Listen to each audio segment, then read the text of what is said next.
Off the coast of Israel, about a kilometre from shore, the seafloor holds something that has no business being there. A village. Not the ruins of a shipwreck, not scattered pottery dropped overboard by ancient traders. An actual village, houses with walls still standing, wells that people dug by hand, a circle of standing stones arranged with obvious intention, burials, bones, seeds, the physical leftovers of real daily life, and all of it sitting under roughly 10 metres of Mediterranean seawater where it has been sitting, largely undisturbed for thousands of years.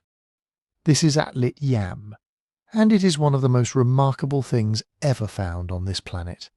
The site lies just off the Carmel coast in northern Israel, near the ancient town of Atlit, a stretch of shoreline that has been inhabited in one form or another for an almost incomprehensible length of time. The eastern Mediterranean here is calm and relatively shallow, close to the coast, which is part of why divers were able to find the site at all, and part of why what they found was preserved so well. Roughly 9,000 years ago, the people of Atlit Yam were not living underwater. They were living on land, dry, solid, ordinary land. They were building homes, drawing water from wells, burying their dead beneath their floors, raising animals, tending crops, and doing all the quiet, unremarkable things that communities do when they expect to be somewhere for a long time. Then at some point they were gone, and the sea moved in. What archaeologists have pulled from this site, carefully documented and studied since its discovery in the 1980s, reads like an inventory of a life interrupted. There are rectangular stone structures that were clearly houses, with enough of their walls preserved to tell you something about how people arranged their living space. There are 7 freshwater wells, which is a remarkable number for a settlement this size, and tells you something important about how seriously these people manage their water supply. There is a semicircle of standing stones, surrounding what appears to have been a freshwater spring, and that arrangement is deliberate enough that it raises immediate questions about meaning and ceremony. There are human skeletons, some showing signs of disease that had never been identified in populations this old before their discovery here.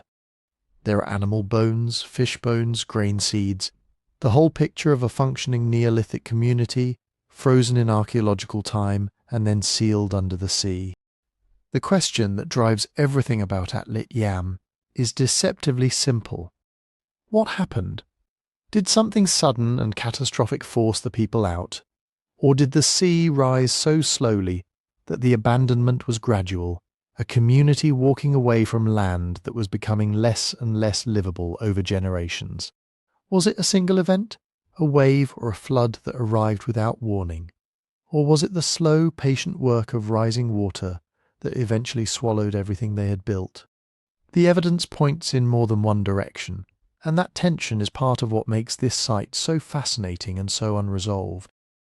We know what was left behind. We don't know, not with certainty, why it was left behind at all.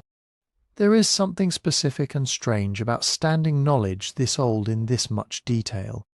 Most of what we know about Neolithic life 9,000 years ago comes from fragments. A few bones here, a broken tool there. Atlit Yam is different. The seawater that buried it also preserved it, keeping organic material intact that would have rotted away on any dry land site within a few centuries. Which means archaeologists are not guessing at what life looked like here. They are reading it. The seeds tell you what they grew. The animal bones tell you what they herded and hunted. The fish bones tell you how close to the water they were already living. The human remains tell you something about the health of the population in its final years, and what they tell you is not entirely comfortable. By the time we are done going through all of this, you will have a clearer picture of who these people were, how they lived, what the physical evidence actually shows, and what it genuinely cannot answer. Because this is not a story with a clean ending. It is a story with a village, and then open water, and a gap in between that archaeology is still trying to close. If you are listening to this right now, wherever you are, I would genuinely like to know. Drop a comment with where you are, and what time it is there. It is one of my favourite things watching people fall asleep to these stories in completely different time zones all at once. Berlin at midnight, Sydney at dawn, someone in Toronto with headphones at 2 in the morning. Tell me where you are, and if you want to listen without any interruptions, no ads, no background music, just the story, you can follow the podcast on Spotify. The link is in the video description. It helps keep this going, and I appreciate it more than I can say. Now, a kilometre off the coast of Israel, 10 metres down, there is a village where fish swim through doorways that human hands built 9,000 years ago. Let's go find out what happened to it. The discovery did not begin with someone looking for a Neolithic village. It rarely does with underwater finds. It began with a survey. In the early 1980s, marine archaeologist Ehud Galili was conducting systematic work along the Israeli coastline, the kind of methodical, unglamorous documentation that most people never hear about, but that forms the backbone of what we actually know about the ancient world. The survey was partly about understanding what the shallow seafloor off the Carmel coast contained, whether there were shipwrecks, ancient harbours, artefacts moved around by currents and dredging. What it was not expecting to find was a village sitting more or less where it had always been. The site lies somewhere between 200 and 400 metres offshore, depending on which part of the settlement you're measuring from, at depths ranging from roughly 8 to 12 metres, but is shallow enough for scuba divers to work comfortably. It is not shallow enough to see from the surface. The stone walls and organic remains had been sitting there, largely invisible for the better part of 9,000 years. Underwater archaeology is slower than land archaeology, and harder in almost every respect. You cannot brush dirt off a surface with the same control when you're hovering in a current. You cannot make quick notes. You are always working against time in a way that has nothing to do with history and everything to do with how long your air lasts. The process at Atlit Yam involved establishing survey grids across the seafloor, the same basic logic as a land excavation, but requiring anchored lines and careful positioning to maintain any kind of spatial accuracy. Divers mapped stone features by hand, recorded the locations of artifacts relative to fixed reference points, and photographed everything before anything was moved. Some of the more fragile organic finds, the seeds, certain bone fragments, pieces of worked wood, required lifting in controlled conditions to prevent them from simply falling apart when exposed to air after so long under cold water. What made the recognition possible was the geometry. Natural seafloor scatter does not produce straight lines. It does not produce right angles. When divers began tracing what turned out to be stone wall foundations, the regularity was immediately apparent. These were not rocks that had tumbled into place. They were arranged. The same was true for the wells, circular stone-lined shafts sunk into the seafloor sediment, and for the semicircle of standing stones that sits near the centre of the site.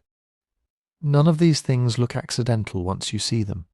The preservation at Atlit Yam is the result of a specific set of circumstances that came together in an unusually favourable way.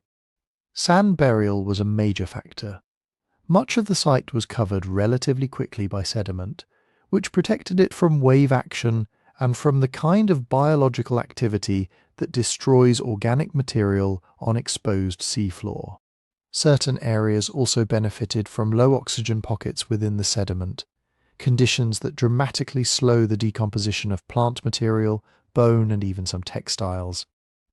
This is why seeds recovered from the site were identifiable thousands of years after they were stored. It is why animal bones retained enough information for species identification and butchery mark analysis. But preservation is never total. Wood structures that might have told us about roofing and construction are largely gone. Anything that required high oxygen to remain intact has not survived. The site gives generously in some areas and holds back completely in others, and that unevenness shapes everything archaeologists can and cannot say about it. What the surveys eventually revealed taken together is a settlement of meaningful size and organisation. There are rectangular stone structures identified as dwellings, arranged across an area that suggests a community of perhaps a few dozen households. There are open spaces between structures that may have served as communal areas, animal pens or working spaces. There are the 7 wells distributed across the site in a pattern that looks planned rather than improvised. There are areas of dense artifact scatter that indicate where daily activity concentrated. And there are human burials, some found beneath the floors of structures, in the way that many Neolithic communities across the region treated their dead. This is not a site that was thrown together and abandoned quickly. It has the layout of somewhere people expected to stay. The organisation of space, the investment in permanent water infrastructure, the presence of burials beneath floors, these things speak to a community with roots, with memory, with intention. What ended that intention is the question that everything else in this story is slowly building toward. But before we can answer it, or try to, we need to understand when these people were actually living here, and what the world around them looked like when the village was still dry land. To place Atlit Yam in time, archaeologists didn't get a single neat date stamped on a stone.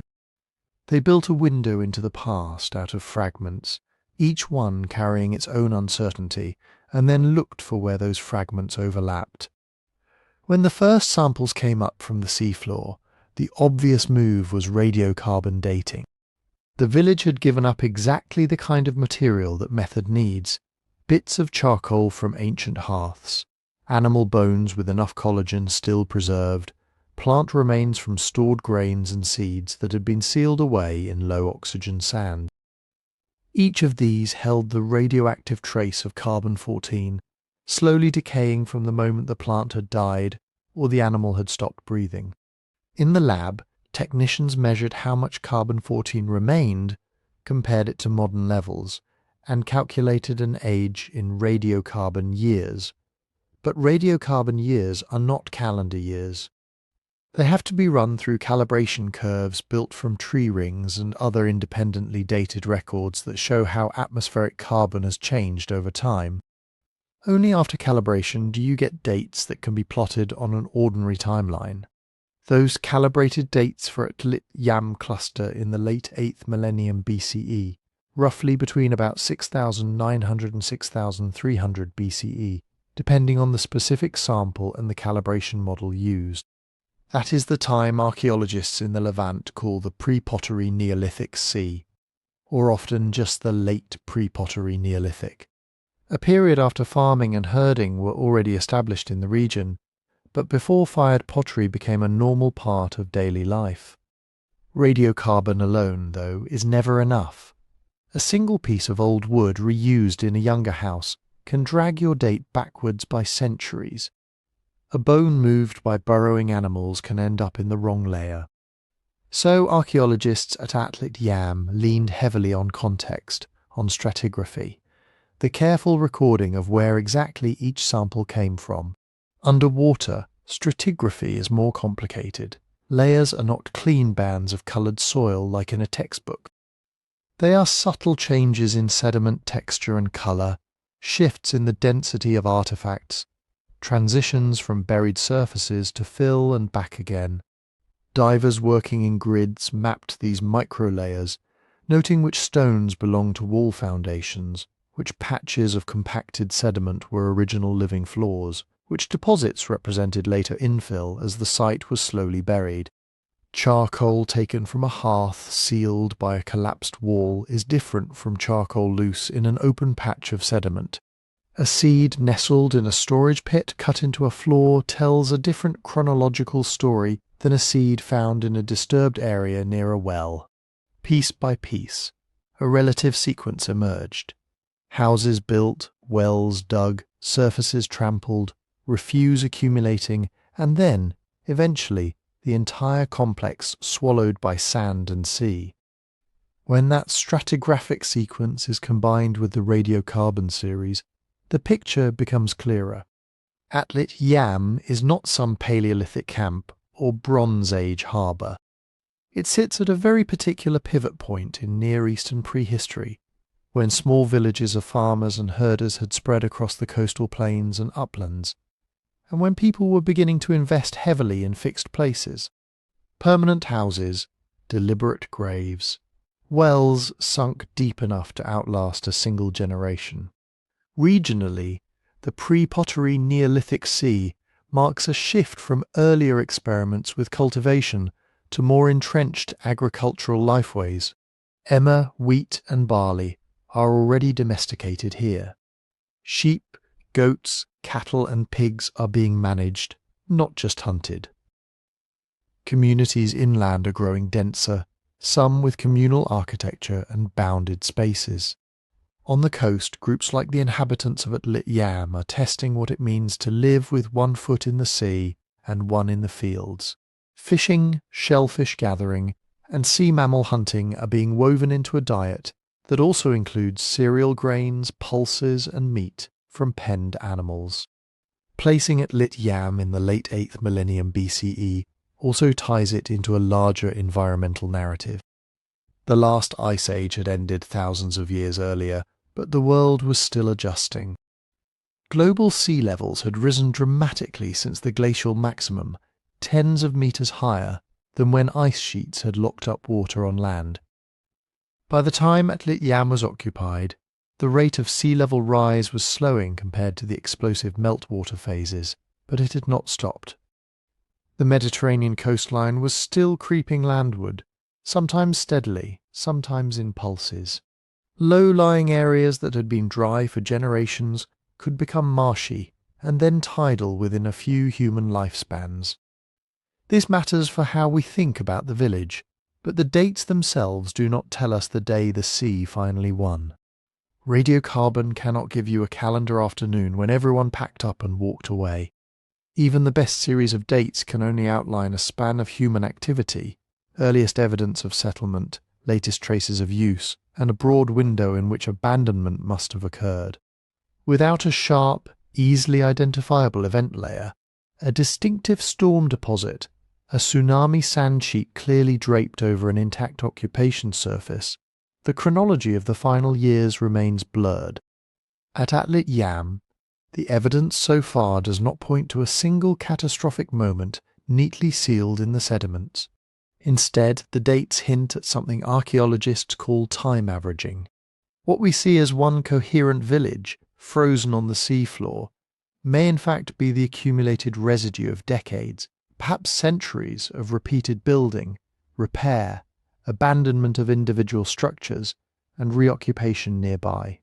A house whose stone foundations we map today might have been built early in the site's life, then remodelled, then partially dismantled as another structure went up a few metres away.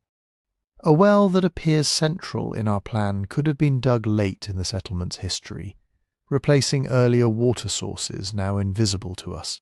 Bones and seeds found on a single buried surface might come from multiple episodes of use, separated by seasons or years, blended together by trampling feet and later disturbances. From the diver's perspective, all of this collapses into a single tableau. Walls, wells, burials, artifacts, all lying together at the bottom of the sea. In human terms, though, Atlit Yam was a sequence, not a snapshot. Families were born and died there under changing skies and slowly changing shorelines. The radiocarbon dates, the stratigraphy, and the broader sea level context let us say roughly when this story unfolded. They do not yet tell us exactly how the last chapter was written. For that, we have to look more closely at where the sea once stopped, and how quickly it began to move inland. To understand that last chapter, you have to take the water away. Today, Atlit Yam lies about 8 to 12 metres below the surface of the Mediterranean, a few hundred metres offshore from the modern Israeli coast near Haifa. But when people were living there, around 6,900 to 6,300 BCE, the waves were not lapping at their doorsteps. The shoreline was farther out, beyond where divers can reach without gear, beyond the modern surf zone. The stone houses, the wells, the burials we see under the sea were laid out on what was then solid ground. a gently sloping coastal plain, rising from the beach through low dunes and shallow depressions toward the inland hills. Reconstructing that ancient coastline is a bit like peeling back paint layers without ever scraping the wall. You cannot see the old beach directly, but you can infer where it was by combining several lines of evidence. Global sea level curves tell us that around 6,500 BCE, the Mediterranean was several meters lower than today.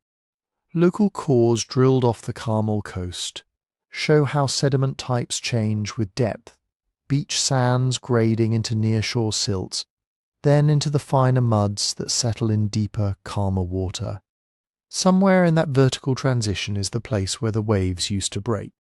When researchers map the sea floor around Atlit Yam with sonar and sub-bottom profilers, a ghost landscape appears. Beneath the modern blanket of marine muds, they pick up the buried contours of old dunes, levelled surfaces, and ancient channels. Stone features that used to sit on dry land now lie half-buried, their tops just protruding from the sediment. Put all this together, and a picture emerges of a village built not at the water's edge, but a modest walk inland, perhaps a few hundred meters, possibly as much as a kilometre from the contemporaneous shoreline. That choice makes sense. Neolithic people along the Carmel coast were not building seaside resorts. They were doing what humans have done in coastal zones all over the world, trying to get the benefits of the sea without the worst of its risks.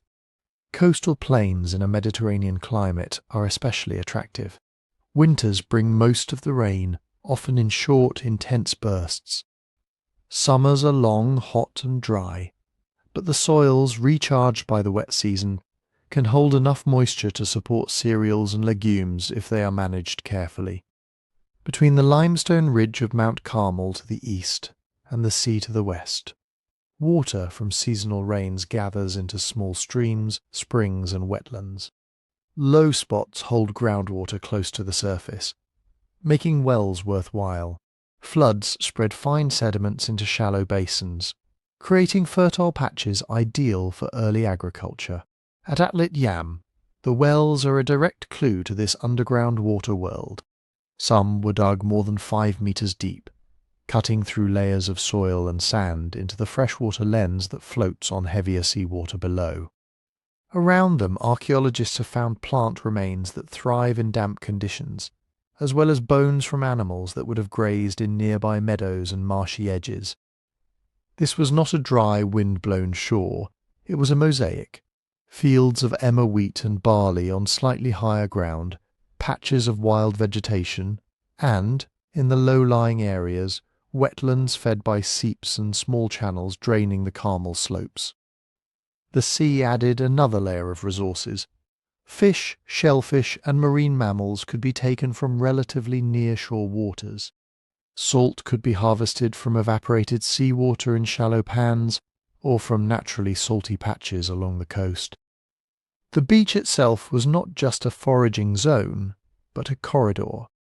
Moving along the coastline, whether by foot or small watercraft, linked Atlit Yam to other communities up and down the Levant.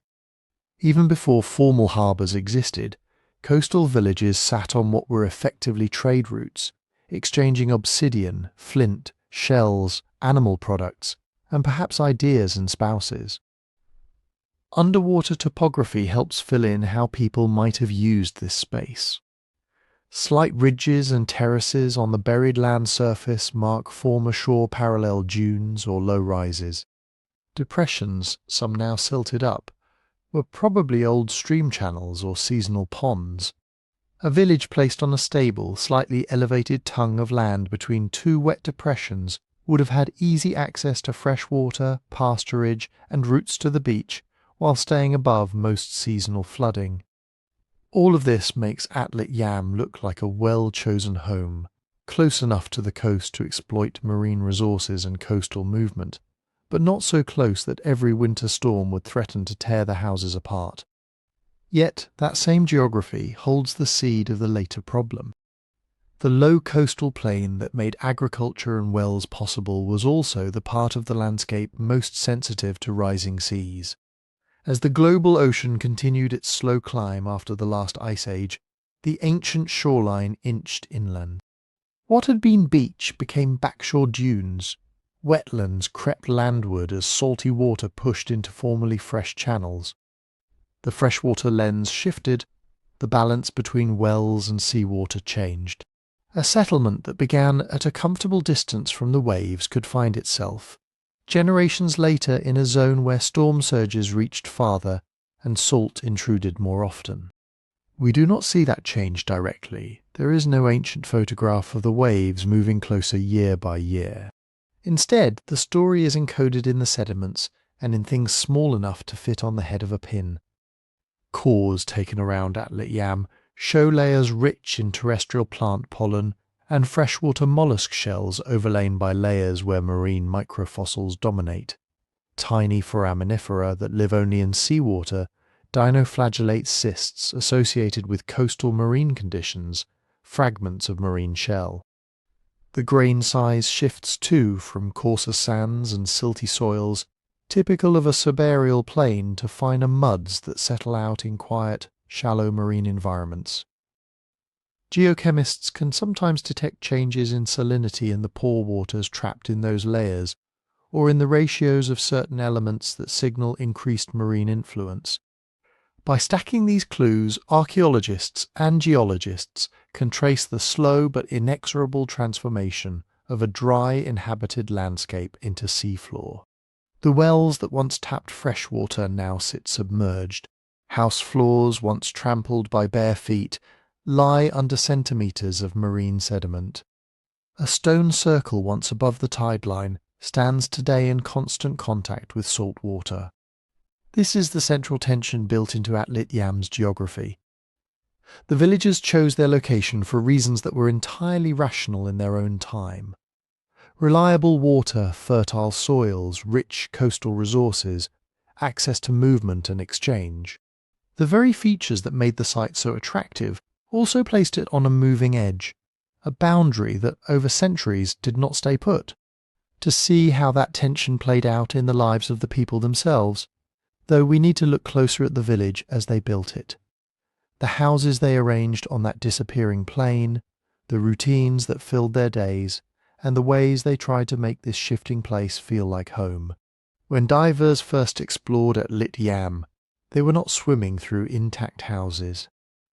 They were moving over low arcs and lines of stone barely rising from the seafloor, interrupted by patches of harder surface where centuries of waves had scoured away the softest sediments. From this, archaeologists have had to reconstruct an entire neighbourhood. Most of the buildings are defined by curving rows of medium-sized stones, forming rough ovals or rounded rectangles a few metres across. These are the foundations, the base courses of walls that would once have risen in mud brick, wattle and daub, or some mixture of organic materials that has long since vanished. Inside the stone rings, divers found compacted surfaces, thin, slightly hardened layers that differ from the surrounding sediments. Under a microscope, these layers look like trampled floors with crushed bits of bone, charcoal and plant material pressed into the matrix. On some of these floors sit hearths, shallow basins lined with stones reddened and cracked by heat, filled with charcoal and ash. In others, the fire traces are more diffuse, just concentrations of burned material in one corner of a room. Around them, scattered but not random, lie tools and waste flakes, bones from meals, and the occasional larger stone set upright, perhaps as a support for a post or a working surface. From this sparse material, a pattern of daily rhythms can be teased out, cautiously. Imagine a late spring morning in one of those houses. The hearth at the centre has burned down overnight. Someone refuels it with brushwood and small logs, coaxing it back to life. The presence of heat-altered stones, ash lenses and food bones clustered together tells us cooking happened here repeatedly in the same place. Fish vertebrae, sometimes still articulated, lie, mixed with the charred remains of cereal grains and pulses, evidence that meals combined marine resources with cultivated plants. Nearby, The stone tools shift our attention from eating to making. Atlit Yam has yielded dozens of flint blades and bladelets, some of them retouched along one edge into sickle elements. Under magnification, the edges of these sickle pieces show distinctive sheen and microscopic striations, a glossy, silica-rich polish created by cutting large quantities of cereal stalks. Their distribution is telling. Many are found not in the houses themselves, but in small clusters just outside or in open areas between structures. That suggests that while the harvest happened out in the fields, the refitting, repair, and perhaps the binding of these elements into composite sickles may have been an outdoor task, done in shared workspaces rather than inside individual homes. Scrapers and retouched flakes tell another part of the story. Their edges bear wear patterns consistent with working hides and wood, rounded microchipping where they were pushed against soft, resistant materials, residues of animal fat trapped in tiny cracks. These tools are often found nearer to the hearths and within the house foundations, implying that processing skins, preparing leather, or shaping small wooden objects could have been part of indoor, perhaps evening, activity, tasks carried out while food simmered and conversations continued. Heavier ground stone tools add still more layers to these quiet routines. Querns and grinding stones made from basalt and limestone sit in specific parts of the site, usually within or right beside houses. Their upper surfaces carry the telltale smoothness and shallow grooves of repeated grinding. Starch grains recovered from their surfaces point to cereals and legumes being processed here, while traces of wild plants hint at a broader range of foods. The clustering of these grinding stones suggests dedicated food processing spots, perhaps the corner of a room where someone knelt, day after day, turning harvested grain into flour. Childhood hides in subtler hints, small lithic flakes in the same rooms as the grinding stones, some too small and irregular to be useful, may be debris from tool production. But mixed among them are tiny artifacts with unusually steep retouch or odd shaping that some researchers cautiously interpret as practice pieces. The early efforts of young knappers learning to control the fracture of flint. If that reading is right, tool repair and training happened side by side. Adults maintaining functional equipment, while children imitated their gestures at the margins of the workspace. Special patterns across the settlement suggest that not every house did everything. In some areas, bones with butchery marks, cut and smashed for marrow, concentrate in open spaces between structures rather than inside them. The same zones hold high densities of larger flint flakes and cores, indicating primary tool production. Here the rhythm might have been noisier. Carcasses brought in from hunts or herding grounds, stripped and divided, new blades struck from carefully prepared cores, broken sickle elements replaced. The houses around these shared yards may have benefited from a collective butchering and knapping area, while maintaining more restricted spaces inside for sleeping, storage, and quieter tasks. Other houses with fewer heavy tools and more fine blades and ornaments might have been used differently, perhaps as domestic spaces with less emphasis on production, or as places where certain types of work occurred seasonally. At a coastal village like this, seasonal rhythms would have been strong. Late spring and early summer could have meant intensive cereal processing, sickles in use, grinding stones working overtime, storage pits being filled. Autumn might have shifted focus toward herds and wild game, with more butchery debris and hide-working tools in use. Net sinkers, fish bones, and certain shell species hint that particular seasons also brought intensive fishing. The distribution of these remains, layered in the sediments, can track how the village's tasks waxed and waned over the year. None of this is straightforward.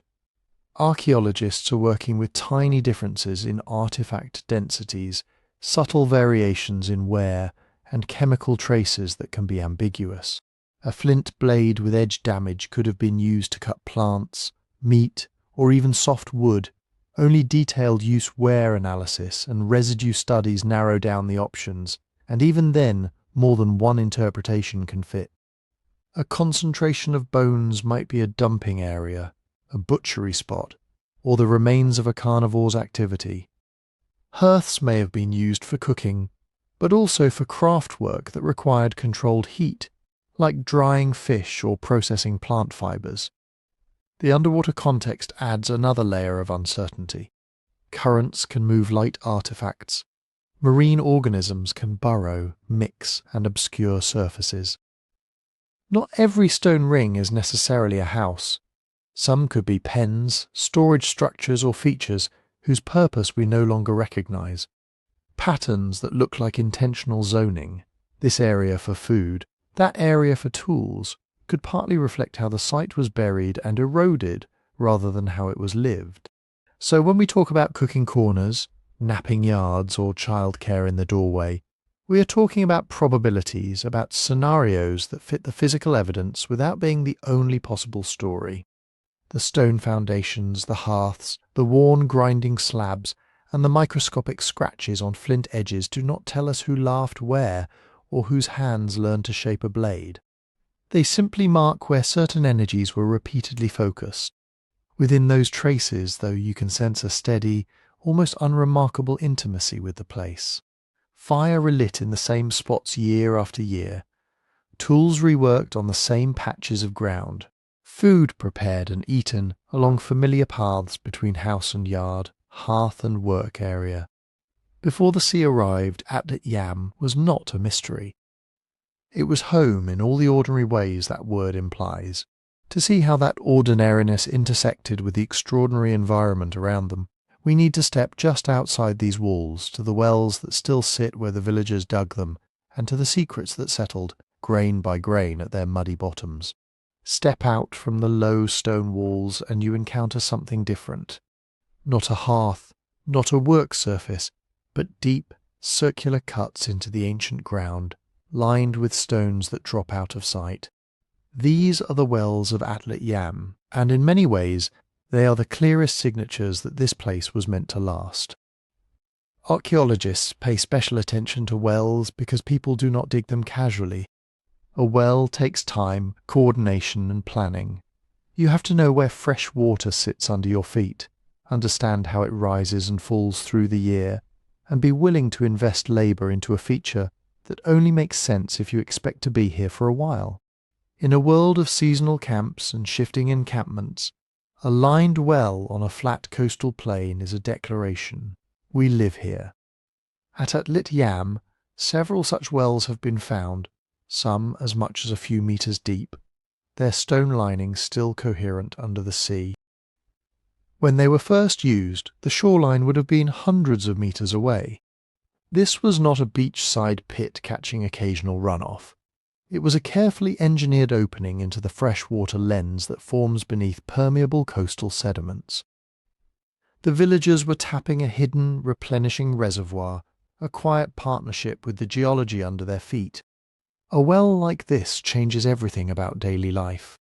Instead of walking to a distant spring or stream, people could draw water within or just beyond the cluster of houses. That means less time spent in transit, more flexibility in when and how water-intensive tasks are done: cooking, soaking hides, washing plant fibres, watering tethered animals in dry spells. It also hints at some form of collective management. A well is a shared focal point. Someone repairs the lining stones when they shift. Someone clears out fallen debris. Someone decides when the water has gone bad enough that the well should be deepened, cleaned, or abandoned. And then there is the other reason wells matter to archaeologists. They are traps. Once a well is no longer drawing clean water, it tends to become a convenient hole.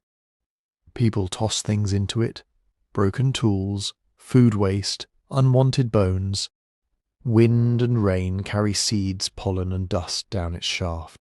Small animals fall in and die. Over time, layer after layer of material accumulates at the bottom, often in a protected, oxygen-poor environment that can preserve fragile remains far better than open-air surfaces ever could. In the wells of Atlit Yam, this process has left a dense archive. Charred seeds and plant fragments settle in with wind-blown grains of pollen, creating a time-averaged record of what was growing nearby and what people were eating. Animal bones, sometimes tiny and delicate, testify to the presence of fish, small mammals, birds, and even invertebrates. Some may be deliberate discard, others may be victims of a fall. Broken flint pieces, snapped grinding stone fragments, and other odds and ends mark the quiet afterlife of tools once they were no longer useful. Even the sediments themselves carry information. Fine layers of silt, coarser sands, lenses of organic rich mud. Under careful analysis, these can reveal shifts in erosion, vegetation cover, and water movement around the settlement. Microbes and chemical signatures, traces of nitrates, phosphates, salt, can indicate when the well was still pulling good fresh water and when it began to turn sour. Why would a community abandon a well they had worked so hard to build? One reason could be contamination. If animal waste, decomposing carcasses, or simply too much organic material entered the water column, the well might have become a hazard. Illness following its use would be an unmistakable signal, even if the villagers had no germ theory. Another reason is physical damage. A collapsed lining, a major shift in the surrounding sediments, or a sudden influx of sand from a storm could make repair more trouble than starting fresh somewhere else. But on this low-lying coastal plain, another quiet process was at work: salinization. Underneath a coastline like the one that once existed here, fresh groundwater floats as a lens atop saltwater.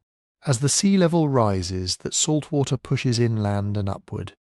Long before the waves actually reach a village, the invisible boundary between fresh and brackish water can begin to move. A well that once gave clear, sweet water might, over a few generations, start to taste faintly salty. Over time, that hint of salt could strengthen until the water was no longer acceptable for drinking. This kind of salinity intrusion does not leave a dramatic, singular mark. There is no obvious salt flood layer. Instead, it creeps. Grain by grain, tide by tide, the balance shifts. In the sediments at the bottom of a well, that shift might show up only as subtle changes in mineral composition, in the shells of microscopic organisms, in the chemical residues left on the walls and in the fill. It takes detailed geochemical work to see such signals, and even then, the interpretation is cautious. Increased salinity could be linked to regional sea level rise. It could also reflect local overuse, changing drainage, or combinations of factors we cannot fully disentangle. A falling water table is another possibility. If climate conditions shifted, if rainfall patterns changed, or if too many people and animals were drawing on the same freshwater lens, the accessible water level in a particular well might have dropped beyond reach. Deepening the shaft is sometimes possible, but there are limits before the risk of collapse, or the onset of brackish water makes further digging pointless. A dry or unreliable well quickly loses its central role in daily life. Archaeologists looking into these stone-lined shafts now filled with sediment are essentially reading the last chapters of their biographies. The topmost layers usually contain clear evidence of deliberate filling, rubble, discarded artifacts, domestic waste. That suggests people chose to close these wells, turning them from water sources into convenient pits. Below that, the sequence tends to become more natural, gradual, fine sediments washed in, occasional items fallen or tossed in, traces of waterlogging or drying cycles.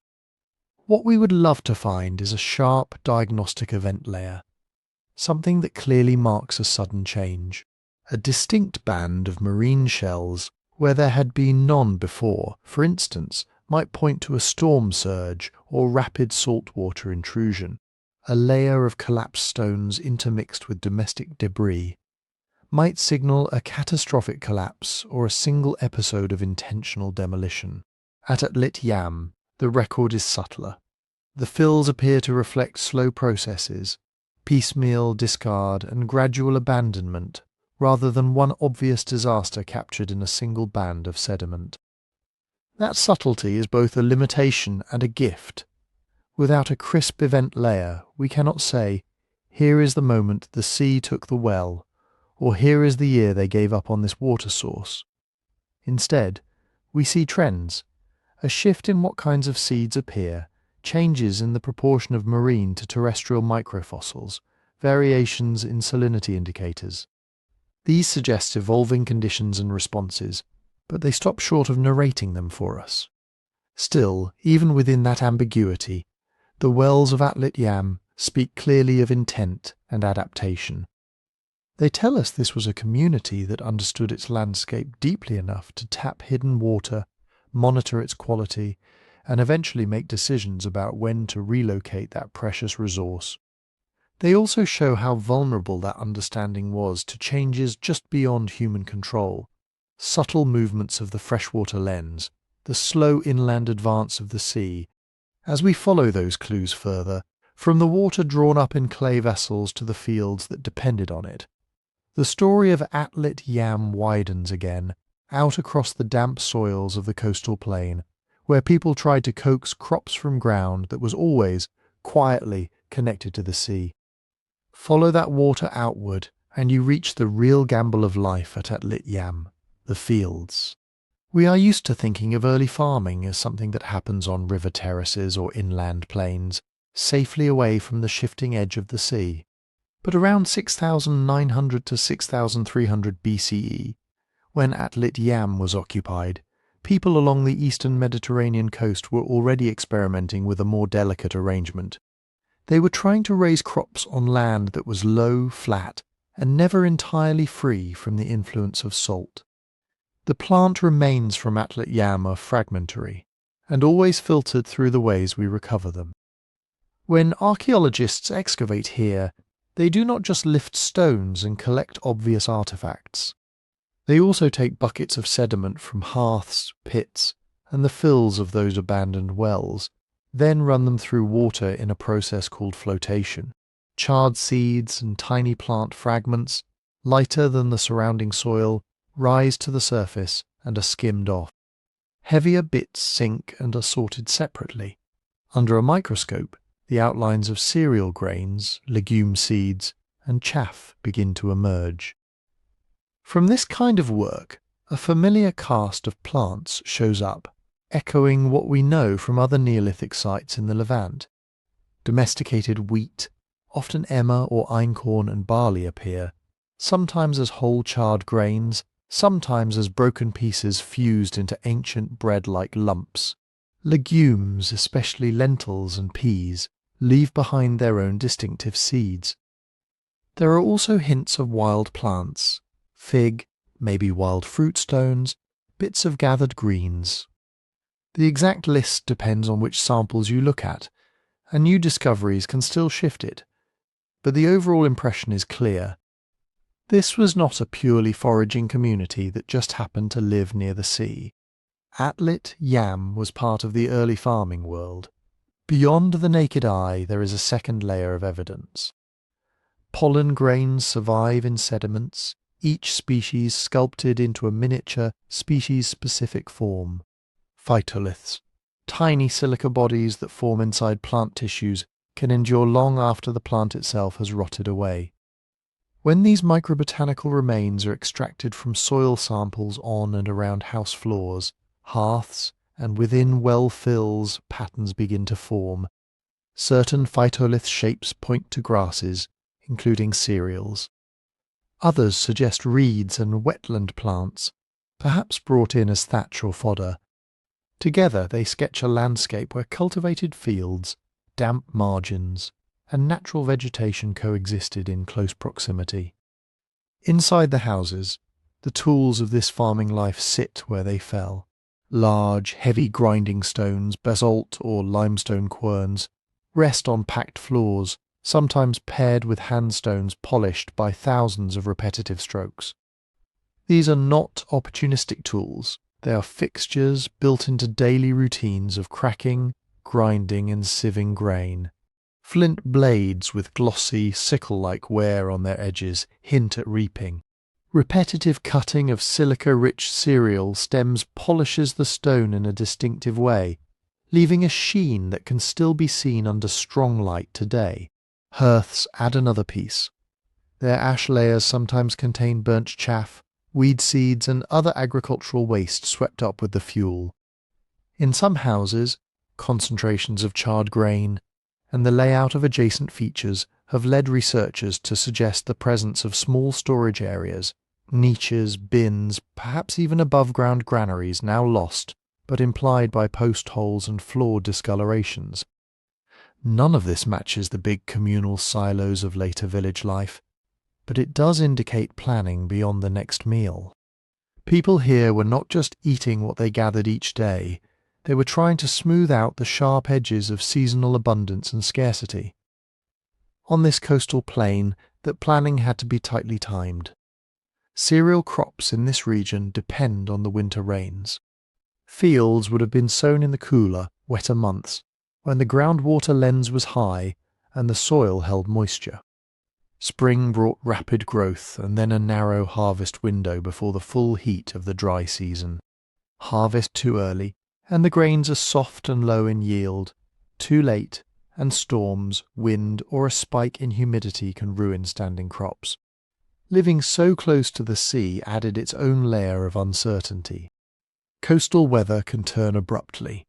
A late rain squall, a spell of unseasonal humidity, or a storm-driven flood from landward wadis could flatten or soak ripening fields.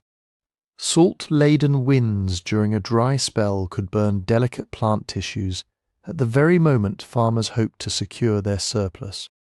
And beneath it all, the slow, almost invisible processes affecting the freshwater lens, salinity creeping upward, the water table rising or falling, would have shaped how reliably those crops could be planted in the same places year after year. Because of that, farming at Atlit Yam was unlikely to stand alone. The same flotation samples that yield cereal grains also turn up wild seeds, suggesting people continued to gather plants from surrounding scrub and wetland, edible greens, nuts, perhaps reeds used for matting and construction. The wells and adjacent deposits are rich in animal remains and marine indicators, which we will come back to, but even now they remind us that cereals and legumes were only one arm of a broader subsistence strategy. When a field failed, you could fish. When storms churned the shallows and muddied the catches, you could lean more heavily on stored grain and pulses. When both were thin, wild foods and whatever could be gleaned from the margins might bridge the gap. This kind of mixed economy, part farmer, part forager, part shoreline specialist, creates a particular kind of security. It allows a community to stay put, to invest in wells, houses, grinding stones and social ties anchored to one place, without being entirely at the mercy of a single resource. At the same time, it also ties that security to a very specific configuration of land and water. The freshwater lens must stay sweet enough. The soils must remain only lightly salted, just arable enough for wheat and barley to take root. The coastal ecosystem must continue to offer fish, shellfish, seagrasses, and migratory birds in roughly predictable patterns. As long as those conditions hold, a village like Atlit Yam can feel stable, even permanent. Children can grow up in the same house where their parents and grandparents once ground grain and mended nets. The wells keep flowing, the fields keep giving, the shoreline keeps offering its shifting but familiar harvest. But if any part of that delicate balance begins to drift, if the rains shift, if the sea rises just enough to nudge salt into the groundwater, if storms start to bite deeper into the plain, then the very investments that once anchored the community become points of vulnerability.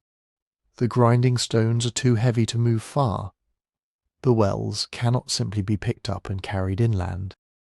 The fields cannot be detached from the thin, precarious band of soil where fresh water and salt water still negotiate.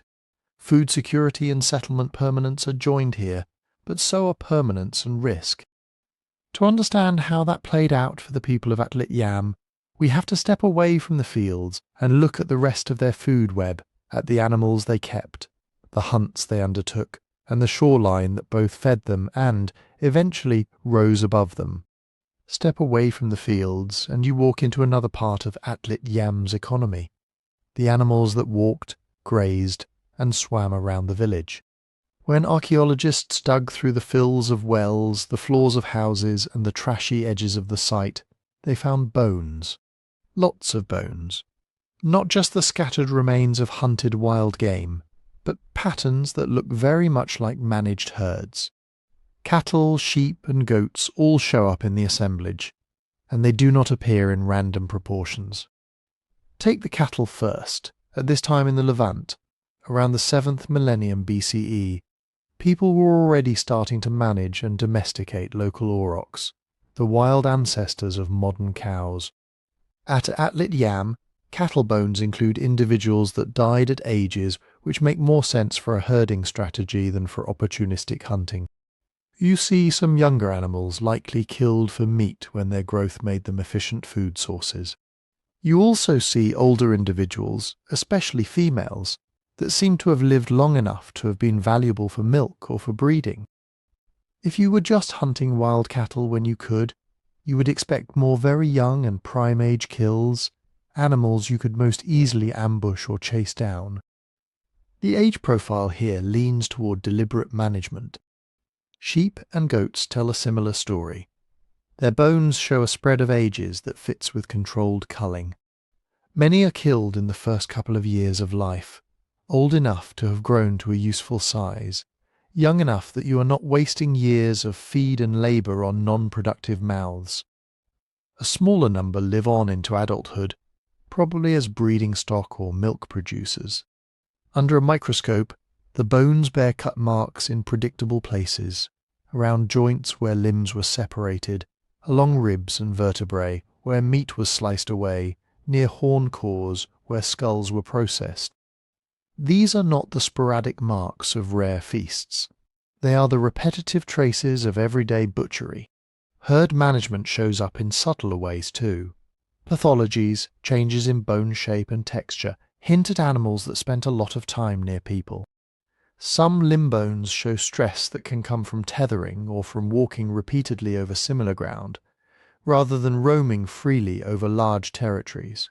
Horn and skull measurements in some specimens fall into the size ranges usually associated with early domesticates rather than full-sized wild ancestors, though the distinction in this period is often a matter of degrees. All of it points toward people who were not only chasing animals but shaping their lives. That does not mean they abandoned hunting. Wild species still appear in the bone record: deer, wild boar, perhaps the occasional gazelle. These animals seem to have been taken less predictably, adding variety and fat to the diet when opportunities arose. Their age profiles skew more toward prime adults, the kind of animals you are most likely to target when stalking game. Some bones show impact fractures associated with projectiles. Others carry distinctive spiral breaks and percussion marks that suggest people were cracking them open to get at marrow and brain, the richest fats available in a lean season. But if the fields and herds tied Atlit Yam to the land, the sea wrapped around everything else. Fish remains are everywhere: vertebrae, jaw bones, stubborn little otoliths, the ear stones that sometimes survive when everything else has decayed. Many of these belong to species that favour shallow, near-shore waters: groupers, sparids, mullets, and others that haunt rocky bottoms and sandy shallows. The size ranges suggest people were catching a mix of small and medium fish rather than specialising solely in giant trophy animals. That pattern fits well with net fishing, traps, and lines set in predictable spots along the coast. Shellfish add another layer. Piles of mollusk shells accumulate in some areas, with species that tend to live on intertidal rocks or buried just below the surface of sandy and muddy substrates. Some shells show chipping or breakage patterns that suggest deliberate opening techniques rather than random damage. Others bear small polish or wear on their edges, hinting they might have been reused as scrapers or small tools after the meat was eaten. Crustaceans and other marine invertebrates likely filled in the gaps, though their remains are more fragile and harder to track. The toolkit that made this shoreline harvest possible has only partly survived. Stone net weights, small stones with grooves or notches, turn up in contexts that make sense if people were setting nets in the shallows or from simple boats. Bone and perhaps early copper hooks appear at other Neolithic coastal sites in the region, and Atlit Yam sits right in that tradition. Even if not every artifact is preserved or recognised, flint blades and scrapers, some with edge damage consistent with cutting soft animal tissue or scraping fish scales and skins, complete the picture. Alongside them, grinding stones and smaller abraders may have been used to process shell necklaces and tools, but also to smooth wooden implements related to fishing and trapping. From the perspective of a single meal, this looks like abundance. Meat from cattle, goats and sheep, stews thickened with lentils and barley, fish roasted or dried, shellfish boiled or baked in their shells. From the perspective of long-term survival, it looks like strategy. Dietary diversity spreads risk. If a dry year cuts pasture and reduces milk yields, the sea can still supply protein. If a storm churns the shallows and scatters fish, stored grain and pulses from the fields can carry the village through. If disease hits the herd, hunting and shoreline gathering can step in. Stable isotope analysis of human bones from the site, looking at ratios of carbon and nitrogen, suggests a mixed diet with both terrestrial and marine protein contributing. The exact balance is still debated. Isotopes reflect broad trends, not detailed menus. But they confirm what the bones already hint at. No single source of food dominated absolutely. Residues add another layer of nuance. Traces left inside pottery sherds or absorbed into stone tools can sometimes be teased out with chemical analysis. At Atlit Yam and comparable sites, residues point toward animal fats, sometimes dairy, mixed with plant oils and occasionally compounds characteristic of marine organisms. This is not yet a fully painted picture. Preservation is patchy, and methods are still improving. But even the partial signals show that people combine their resources in complex ways, cooking land and sea together. And yet, the same variety that made Atlit Yam resilient also held the community in place. Herds need pasture close enough to water. Fields need that fragile lens of fresh groundwater beneath the coastal plain. Nearshore fish and shellfish require shallow, accessible banks and rocky outcrops within daily reach. The isotope profiles that show mixed diets are also signatures of a very particular landscape, where freshwater arable soil and a productive coastline meet in a narrow band. As we follow the evidence deeper into this band, into where people lived, died, and were buried, we start to see how tightly their lives were woven into this strip of land. The bones do not only lie in trash heaps, some of them lie under floors. At Atlit Yam, the dead were not taken far away. They stayed in the middle of things. When divers and archaeologists mapped the site, they began to notice something peculiar. Human skeletons were turning up not in a separate cemetery on the edge of the settlement, but within the built-up zone itself, in open spaces between structures, in what looked like courtyards, and in several cases directly beneath the floors of houses. People here seem to have dug shallow pits inside or beside their dwellings, laid bodies in them, and then covered them over, sometimes rebuilding or repairing the surface above. Daily life went on literally over the top of the dead. That choice is not random. You do not put a body under your floor by accident.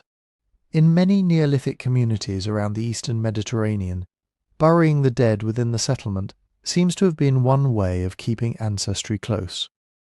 A house was not just a shelter, it was a container for relationships that stretched backward in time.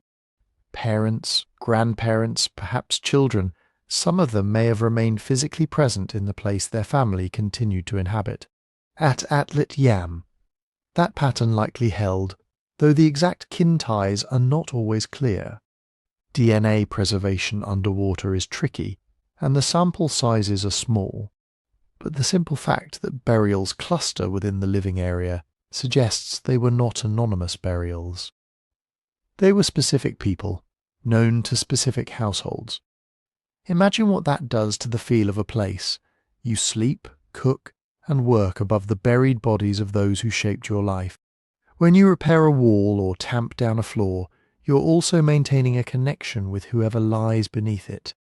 Memory is not just something told, it is under your feet. Some burials at Atlit Yam are single individuals. Others hold more than one person. In at least one case, a woman and child appear to have been buried together, their bodies carefully placed. The positions of limbs, the orientation of the skeletons, these details matter. They suggest intentional arrangement, not just quick disposal. Osteology, the close study of bones, lets us push a little further into who these people were. Human remains from Atlit Yam cover a spread of ages. There are adults in their prime years, older individuals with worn joints and degenerative changes, and younger people, including children. Sex estimation based on pelvic shape and skull features shows both male and female skeletons. This was not a burial ground reserved only for one segment of society, like elders or infants. The dead seem to represent a cross-section of the community. Bones also carry traces of the stresses these people lived with. Healed fractures tell of accidents or perhaps occasional violence, and whether those injuries had time to mend.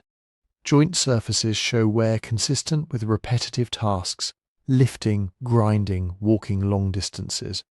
Enamel defects on teeth record episodes of childhood stress, when illness or malnutrition interrupted normal growth. Taken together, these marks show lives of steady physical labour punctuated by harder times. Some skeletons show pathological changes that go beyond ordinary wear and tear. Certain vertebrae and rib lesions at Atlit Yam have drawn special attention because of what they might mean. They look to some researchers like they could be consistent with an infectious disease that still troubles people today, tuberculosis. If that diagnosis is right, it would be one of the earlier clear cases of TB in the world, and it would tie the story of Atlit Yam into the wider question of how diseases evolved alongside settled human communities and their animals. Close quarters, shared water sources, growing populations, and the presence of domesticated cattle all create the kind of environment where pathogens that move between animals and humans can thrive. But here the story needs to slow down, not speed up. Ancient disease diagnosis is difficult. Bone changes can have multiple causes. Lesions that look like tuberculosis at first glance might also result from other chronic infections, from different stresses, or even from post-burial changes.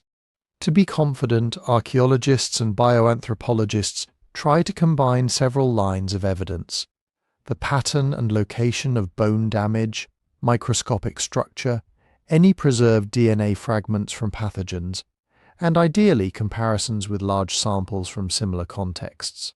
At Atlit Yam, some researchers have reported molecular traces consistent with Mycobacterium tuberculosis, the bacterium responsible for TB, in combination with skeletal changes that fit the expected pattern. Others urge caution, pointing out limitations of preservation, sample size, and the risk of contamination in such ancient material. The debate is not fully settled, and may never be, given the age and condition of the remains. So it is safest to say this: there are signs of serious chronic illness in at least some of the Atlit Yam skeletons, and those signs may include early evidence of tuberculosis. That possibility fits broader theories about the rise of infectious diseases in Neolithic communities, but it cannot yet be treated as unquestionable fact. Even without a firm label, though, illness has consequences. A community coping with chronic disease has to make choices. Sick individuals need care, food, water, time, attention from healthy members who could otherwise be tending fields or herds. If a disease spreads easily, people may experiment with changing sleeping arrangements, separating the sick, or in later periods, reorganizing settlements. If the disease seems tied to particular animals or water sources, that might feed into discussions, spoken or unspoken, about where to move herds, when to abandon a well, or whether to consider shifting camp entirely. But those are long arcs of decision-making. They do not reduce to a single dramatic moment, a single conversation where someone says, "We are leaving because of disease."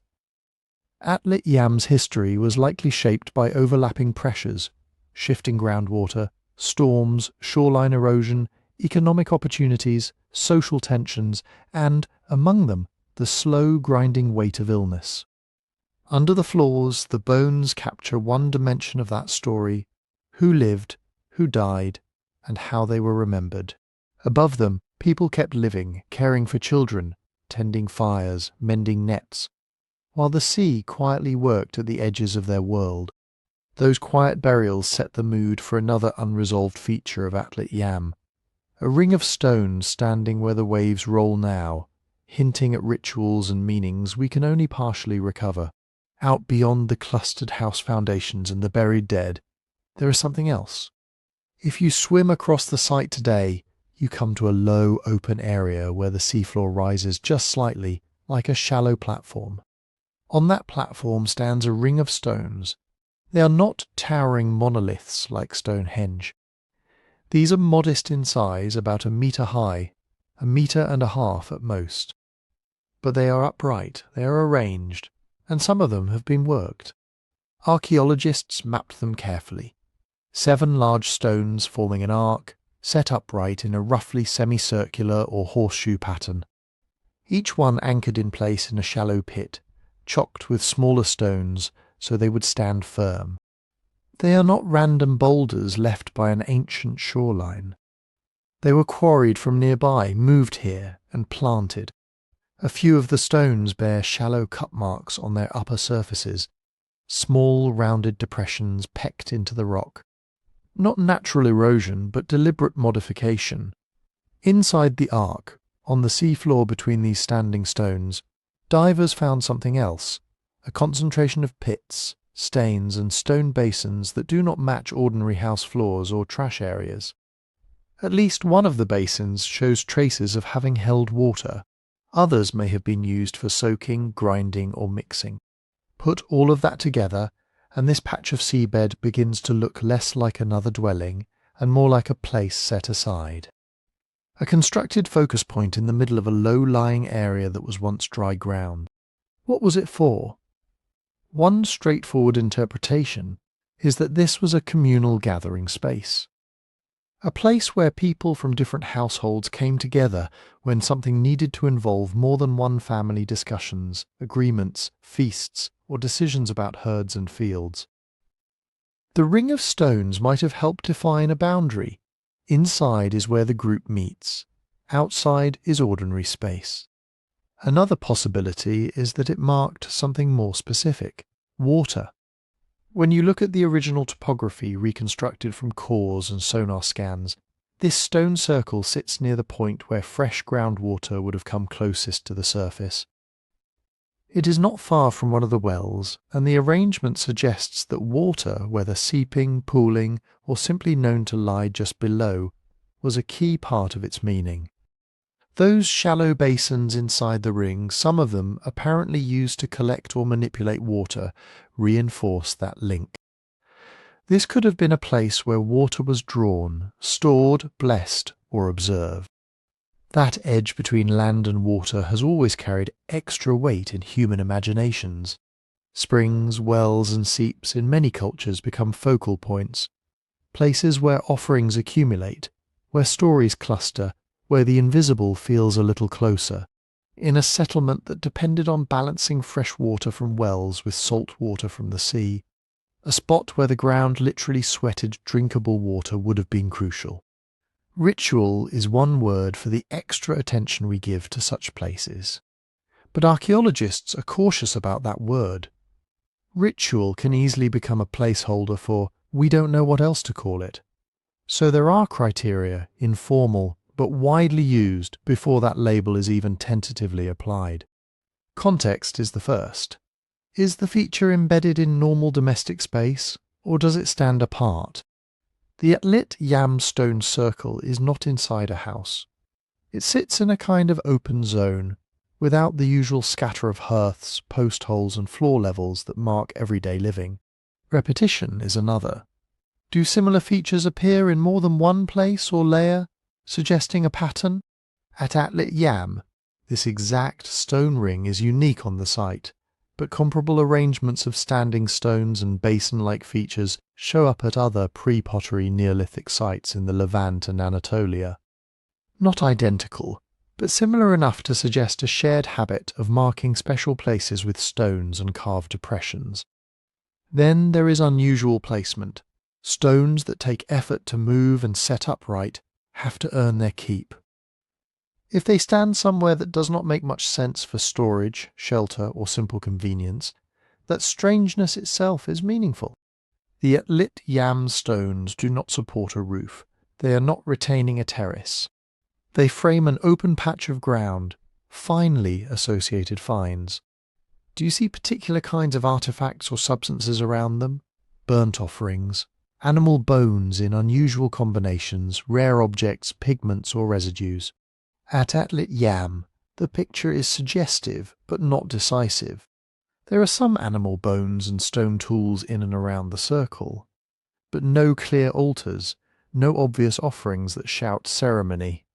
If anything, the traces point to repeated small-scale activities, pouring, soaking, maybe slaughtering or processing animals nearby, rather than rare one-off events. Put together, these clues nudge interpretation towards some kind of communal, possibly ceremonial use, strongly tied to water, a place you return to again and again, to do slightly unusual things in a slightly unusual way. It is easy from a distance of 9,000 years and several meters of seawater to let the imagination run far beyond that. Stone circles beneath the sea naturally invite comparisons with myths about drowned cities and lost civilizations. Atlantis inevitably gets mentioned whenever people hear ancient structures under the water, but there is a gap between cultural echo and evidence. Atlit Yam is firmly rooted in the known world of the pre-pottery Neolithic, around 6,900 to 6,300 BCE. Its houses, tools, animal bones and plant remains match what we see at contemporary inland sites. The stone circle belongs to that same horizon, a local expression of a broader Neolithic way of life, not a trace of an unknown super-civilization. What is fascinating is not that it supports Atlantis-like stories, but that it shows how real Neolithic communities were already doing something we might recognize as sacred or symbolic, with no need to stretch into legend. Even so, questions remain. Why this exact arrangement of 7 stones? Why this precise spot? A short walk from houses and burials, but not directly attached to either. Who was allowed inside the ring? Everyone, or only certain people at certain times? Did the cut marks hold offerings, or water, or pigments, or something we have no word for? And perhaps most importantly, what made it important enough that people were willing to drag heavy stones, dig careful sockets, and renew the area over time? We do not have answers. We have only the stubborn fact of shaped rock standing where no natural process would have put it, clustered near ancient wells on ground that is seafloor now. The people of Atlit Yam chose to inscribe meaning into their landscape in stone, at a place where water gathered, and the ground was thin above whatever lay beneath. Long after their houses collapsed and their fields disappeared under rising tides, that ring still stands, keeping its secret. Not far from it, other traces hint that the settlement was facing pressures more immediate than mystery, the kind of stresses that push communities to gather, to consult, and eventually, perhaps, to leave. Stress leaves marks, even when nobody writes them down. At Atlit Yam, those marks are subtle. There is no layer of ash, no smashed walls, no mass grave that announces a single terrible day. Instead, the signs are scattered through the quiet things, in how the water changed, how the shore moved, how people adjusted what they grew and ate. To understand those signs, You have to picture the village in its last centuries, not as a suddenly drowned town, but as a low-lying coastal community living with a sea that was rising year after year. Global sea level around 7,000, 6,000 BCE was not static. As the great ice sheets of the last glacial period finished melting, the oceans kept creeping upward, by meters over centuries, by centimeters within a lifetime. Atlit Yam sits today about 8 to 12 meters below the surface. But when people lived there, it was on dry land just a few meters above a shoreline that was edging inland. Before the sea ever washed across their doorways, it would have seeped in from below. When sea level climbs against a permeable coast, the underground lens of fresh water that feeds springs and wells begins to shift. The balance between fresh groundwater flowing off the land and salt water pressing in from the sea tips. Even if the houses and fields remain dry, the water beneath them changes character. This is one of the clearest stress signals at Atlit Yam. The wells that once delivered clean, sweet water started to betray hints of the sea. Chemical analysis of the sediments and encrustations inside some of those well shafts shows rising salinity over time. The lower layers, corresponding to the early use of the wells, are consistent with fresh groundwater. Higher up, closer to the later phases of occupation, you begin to see signatures of brackish water, a mix of fresh and salty. In practical terms, that means everyday tasks slowly became harder. Cooking, brewing, washing, watering animals, all of it depended on reliable fresh water.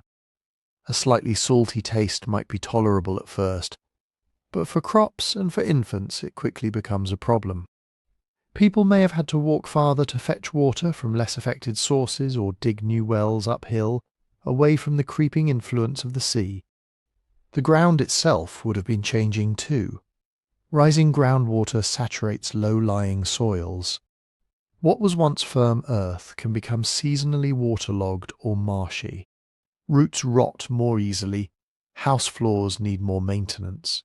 Latrines, trash pits, and working areas don't drain as well. You can see hints of this in the microstratigraphy, patches of fine, water-laid sediments in areas that once lay between structures, suggesting periodic standing water in what had been dry yards. Salt intrusion does more than foul wells.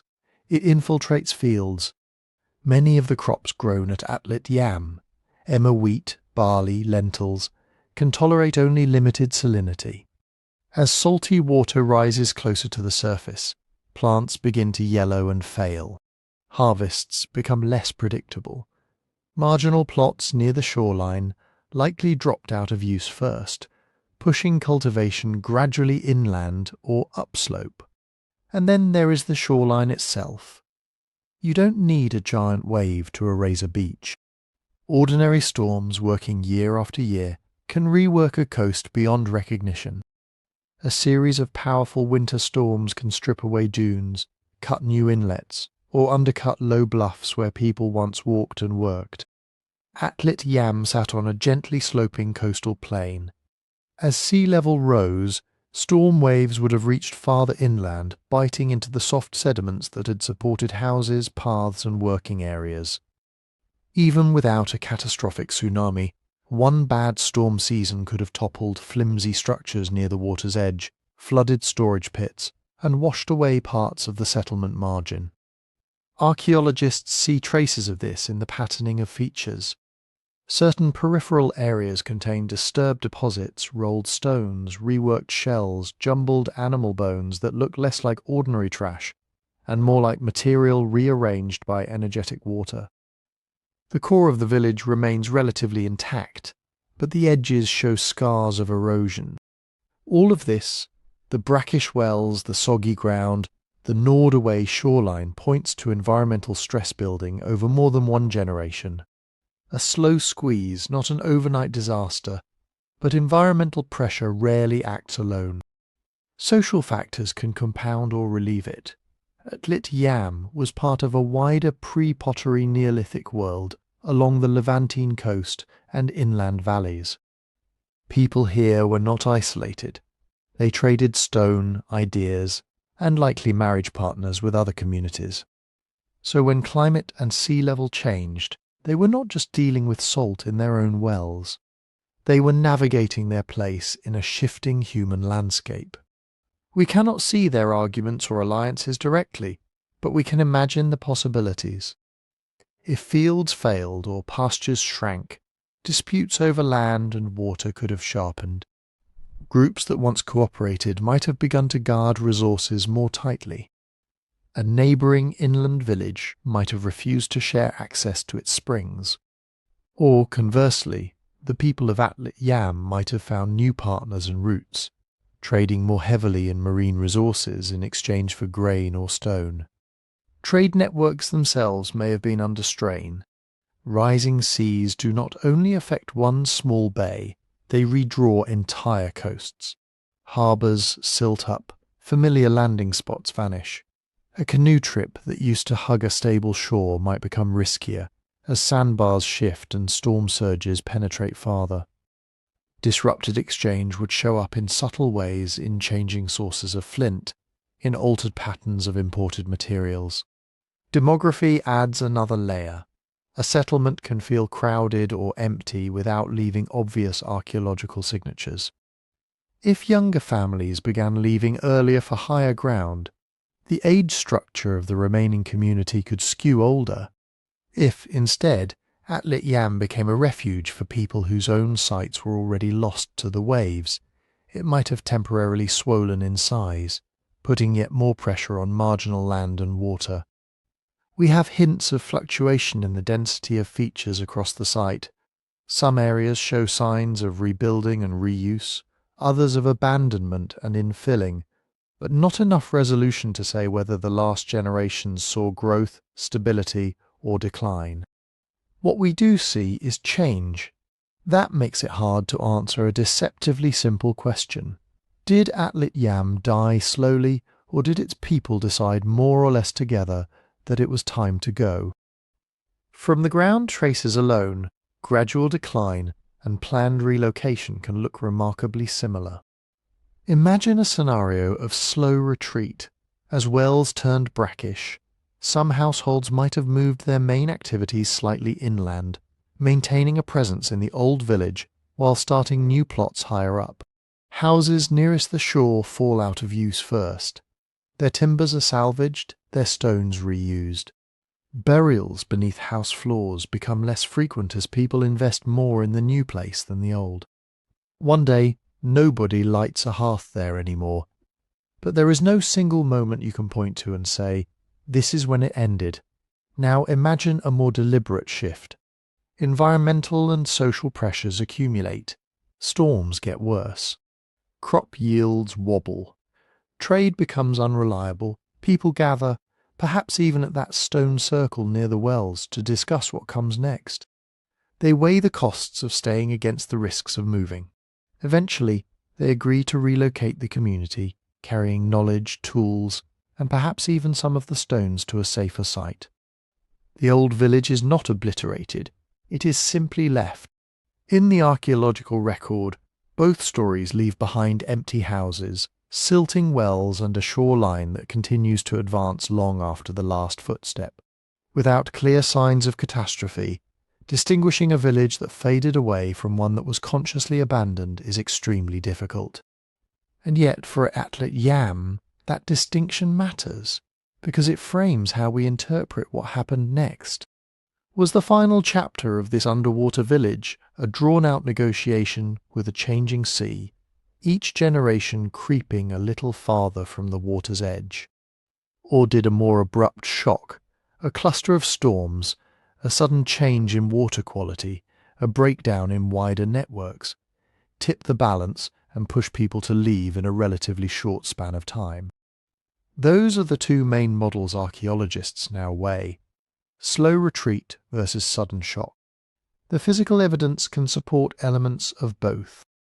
In the next sections we will follow each possibility in turn, first the idea of a rapid, perhaps violent event, and then the quieter but no less powerful story of a coastline that drowned by inches. If you're looking for a single terrible day at Atlit Yam, there is one candidate that always comes up: a wave. Not the ordinary kind that rises and falls with the wind, but a wall of water borne far offshore. A tsunami?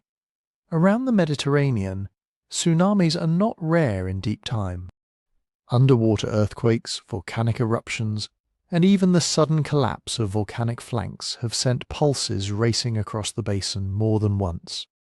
One of the more dramatic scenarios people have proposed for the early Holocene involves the eastern side of Mount Etna, on Sicily, failing catastrophically and sliding into the sea. A collapse like that would have displaced unimaginable volumes of water, sending waves outward in all directions toward North Africa, toward Greece, and toward the Levantine coast, where Atlit Yam once sat. On paper, it's an elegant story. A vulnerable, low-lying village. A rising sea already eating at its margins. Then a single extreme event sweeping in, finishing the job and forcing everyone who survived to leave at once. But stories in archaeology have to meet the evidence. If a tsunami had washed across Atlit Yam while it was still inhabited, it should have left a particular kind of mark in the sediment. Tsunami deposits tend to be distinctive. They're often made of an odd mix of materials that don't normally sit together. Coarse sand where there should be fine silt, pebbles dropped into what used to be quiet mud, shells from deeper water thrown far inland, fragments of land plants tangled with marine debris. In a vertical cut through the ground, you might see a relatively orderly sequence of occupation layers: hearth ash, trampled floors, small domestic pits capped suddenly by a chaotic band. A layer that cuts across older features, fills hollows indiscriminately, and contains things out of place. Pottery sherds, animal bones and house stones jumbled together with offshore shells and foreign sand. Above that, perhaps nothing more from the people who lived there.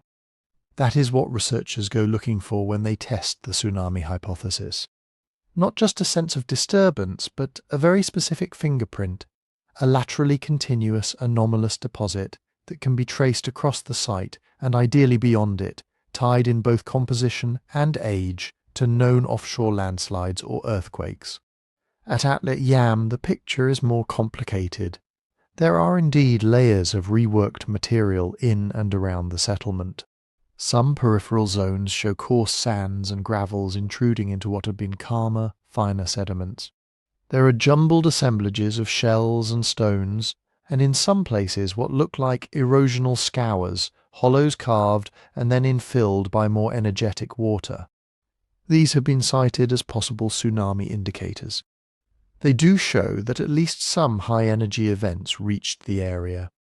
But high-energy water has more than one source. Storm surges during intense Mediterranean winter storms can also bring in coarse sand, move stones, and rearrange shoreline deposits. They can flood low-lying ground, throw up rack lines, and carve channels. In the stratigraphy, storm deposits can mimic tsunami layers at small scales, especially in a coastal plain already being nibbled by waves. Distinguishing between the two requires careful measurements: grain size distributions, the orientation of particles, the presence of microfossils from specific water depths. One of the key differences is often scale and continuity. A major tsunami can blanket tens or hundreds of kilometers of coastline with a similar sedimentary signature at roughly the same time. Storms, even severe ones, tend to leave more patchy, localized traces that vary from bay to bay. At Atlit Yam, we have detailed slices of the seabed right over and around the site. We do not yet have a perfectly matched, regionally traceable tsunami layer of the right age marching along the whole Carmel coast. Some cores and offshore surveys suggest high-energy marine incursions during the broader period of occupation and abandonment. Others look more consistent with ordinary storm reworking and steady sea level rise.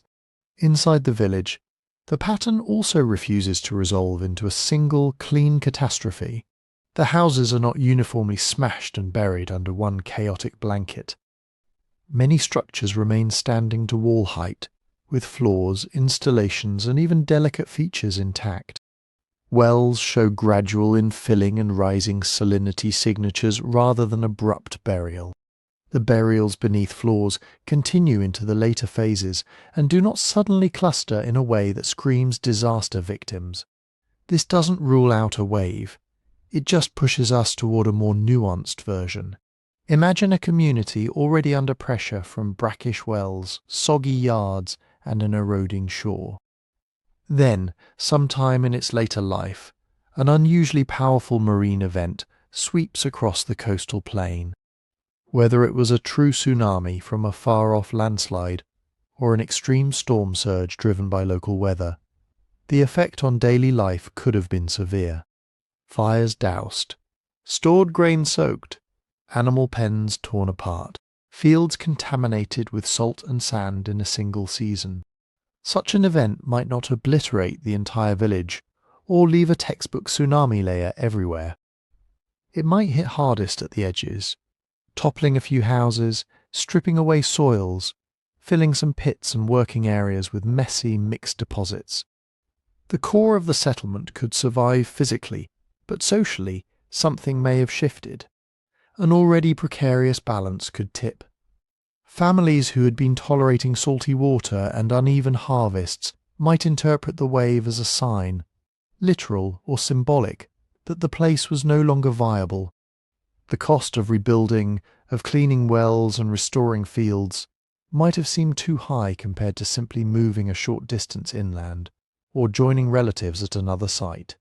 In that scenario, the sudden wave doesn't erase Atlit Yam. It accelerates a departure that was already being considered. This is why archaeologists keep the tsunami hypothesis in play, but with caution. It is a plausible mechanism in a tectonically and volcanically active region. It fits with some of the disturbed deposits and with the vulnerability of a low, saturated coastal plain. Yet on its own, at a single site, it is very hard to prove. Without a clear, regionally correlated layer of the right age stretching along the coast, and ideally offshore evidence of the triggering event, Atlit Yam can only offer hints, not a verdict. So, could there have been a sudden wave? Possibly. It might have been a true tsunami born from a distant collapse, or a cluster of extraordinary storms that felt just as devastating to the people standing on that shore. It might have been the shock that turned slow retreat into a more decisive move. But even if there was a great wave, it did not act on a blank slate. It struck a coastline already drowning by inches, a village already negotiating with a restless sea. To see that longer story, we have to step back from the idea of a single day and watch the shoreline itself disappear. To understand what happened to Atlit Yam, we have to slow everything down. Forget the idea of a single terrible morning. Instead, imagine a shoreline changing on a timescale no one person could fully see. Not a crashing disaster, but a creeping one. At the end of the last ice age, around 20,000 years ago, so much water was locked up in glaciers that global sea level was more than 100 meters lower than it is today. Coastlines all over the planet sat far out from their present positions. What is now the eastern Mediterranean was bordered by wide coastal plains, marshes and gentle slopes, exactly the kind of environments small farming and herding communities would later find attractive. After about 18,000 years ago, those ice sheets began to melt in earnest. Glaciers in North America and Eurasia retreated. Giant ice caps over Scandinavia and Canada thinned and collapsed. All that meltwater flowed into the oceans. Global sea level rose. Not all at once, and not at a single uniform rate. There were pulses when melting sped up, quieter intervals when it slowed. But between roughly 12,000 and 6,000 years ago, the broad window that includes Atlit Yam's life, the overall trend was relentless. Centimetre by centimetre, year after year, the sea climbed. If you compress that into human terms, it feels almost still. In any given decade, the shoreline might only move a few metres inward. Children born in the village would grow up with a sea that felt basically normal. Their grandparents might remember the shore sitting a bit farther out, but memory is fuzzy. A receding field boundary or a flooded low patch might be chalked up to an unusually wet winter, a bad year, or the anger of spirits, not a planet-scale meltwater pulse. That's where another key idea comes in: relative sea level. When we say sea level rose, it sounds like the ocean surface simply went up like water in a bathtub. In reality, the coastline is the meeting point of two moving things, the sea and the land. Relative sea level is what actually matters to people standing on the ground. It's the vertical distance between the water surface and the solid earth beneath your feet. And it can change either because the ocean is rising, or because the land is sinking or lifting, or because sediments are building up or washing away. Around the Carmel coast, all three processes were in play. As global sea level rose, waves pushed farther inland, gnawing at the edges of the coastal plain. At the same time, river systems and small streams were delivering sediments, sand, silt, and mud that could locally build up low ground, creating marshes, bars, and shallow lagoons. Meanwhile, the Earth's crust in this region was still responding, very slowly, to the removal of distant ice sheets and to local tectonics. Parts of the margin could subside by small but significant amounts over thousands of years. From the point of view of the villagers at Atlit Yam, this would have translated into a messy, uneven experience. One part of the shoreline might erode rapidly, another might silt up and become marshy. Shallow depressions might fill with water more easily in winter. Wells that once yielded fresh water might start to taste brackish as the saltwater table crept inland and upward. People do not watch this passively. Atlit Yam shows signs of adaptation. Some structures appear to have had their floors resurfaced or built up over time. Changes in the wells point to intervention. New shafts dug, old ones partially filled. Adjustments made as water quality shifted. Areas that became too waterlogged could be abandoned or repurposed. Paths and working spaces could be relocated to slightly higher, drier spots. Zoom out from the individual hearth or doorway, and a plausible sequence emerges. The original village might have been sited on what felt like safe, dry ground, with good access to fresh water and nearby marine resources. As the relative sea level rose, driven by global meltwater, local subsidence and shifting sediments, the boundary between land and sea crept closer. Yards that had been dry became seasonally wet. Fields that once produced well might have suffered from waterlogging or salt intrusion. Wells, the lifeline of the settlement, gradually recorded the encroachment, increasing salinity, rising water tables, changes in the microfossils preserved in their infill. At some point, the cost-benefit calculation would shift. A community can only raise floors so many times. You can move a pen, shift a path, build a small embankment. You can dig a new well a few tens of meters inland. You can try to drain patches of marshy ground. All of that buys time, measured in generations. But as the trend continues, these fixes accumulate like patches on an old garment. Eventually, someone decides that mending isn't worth it anymore. That moment of decision does not need to coincide with the final disappearance of the place beneath the waves. When we look at Atlit Yam today, it lies roughly 8 to 12 meters below the present sea surface, depending on exactly which part of the site you measure. That depth is not the result of a single catastrophic drop. It's the cumulative outcome of thousands of years of steadily rising global oceans, ongoing sediment dynamics along the coast, and slow vertical motions of the land. It also means something important for how we imagine the end. By the time the last families walked away from Atlit Yam, whenever that final season came, the village was almost certainly still on dry land, or at least on ground that only flooded intermittently. Abandonment could have happened when the sea was still several meters lower than it is now. The wells might have been salty but usable. The houses might have stood damp but repairable. The decision to leave could have been made in a landscape that looked marginal and troublesome, not one literally underwater.